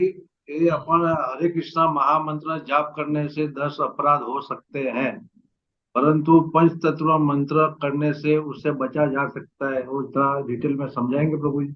जी जी जी। क्या है कि पंच तत्व मंत्र का अर्थ क्या है? पंच तत्व मंत्र का अर्थ है कि हम चैतन्य महाप्रभु और उनके पार्षदों को नमस्कार करते हैं। क्यों नमस्कार करते हैं? क्योंकि उनकी बदौलत ही हमें महामंत्र मिला और उन्होंने ही इस प्रचार प्रसार कार्य को, घर घर जाके महामंत्र के जपने कार्य को शुरू किया। तो हम उनसे प्रार्थना करते हैं कि हम बद जीव हैं, हम जब महामंत्र को जपेंगे तो त्रुटियां होंगी, नाम अपराध हम करेंगे, पर हमें क्षमा करें, और उनकी कृपा से हम नाम जप पा रहे हैं। इसका अर्थ ये नहीं है कि उसको हम मिसयूज करें। देखिए, ये बहुत बड़ा फर्क है। वो भी एक अपराध है कि नाम के बल पर पाप करना। मतलब हाँ चलो पंचतत्व मंत्र तो बोल ही रहे हैं तो चलो नाम अपराध हो भी रहा है तो क्या है, नहीं, कोशिश रहनी चाहिए नाम अपराध ना हो। अगर उसमें भी नाम अपराध हो रहा है तो पंचतत्व हमें क्षमा करते हैं। ठीक है, तो कोई भी उपाय अगर मिला है तो उसको मिसयूज नहीं करना है। इंटेंशन हमारी होनी चाहिए कि हमें अपने आप को सुधारना है, और भूल चूक जो हो रही है उसके लिए हम पंचतत्व को प्रार्थना करते हैं। ठीक है, ठीक है प्रभु। ठीक है, चलेंगे, आज बहुत समय निकल गया है। आप सबका बहुत बहुत धन्यवाद। अगले रविवार को मिलेंगे 10वें अध्याय के साथ। वांछा कल्पतरुभ्यश्च कृपा सिंधुभ्यश्च पतितानां पावनेभ्यो वैष्णवेभ्यो नमो नमः। अनंत कोटि वैष्णव वृंद की जय। हम आचार्य श्रील हरिदास ठाकुर की जय। श्रील प्रभुपाद की जय। हरे कृष्णा, दंडवत प्रणाम। हरे कृष्णा, दंडवत हरे प्रणाम कृष्णा, प्रभु जी, दंडवत प्रणाम बहुत प्रभु जी। हरे धन्यवाद, बहुत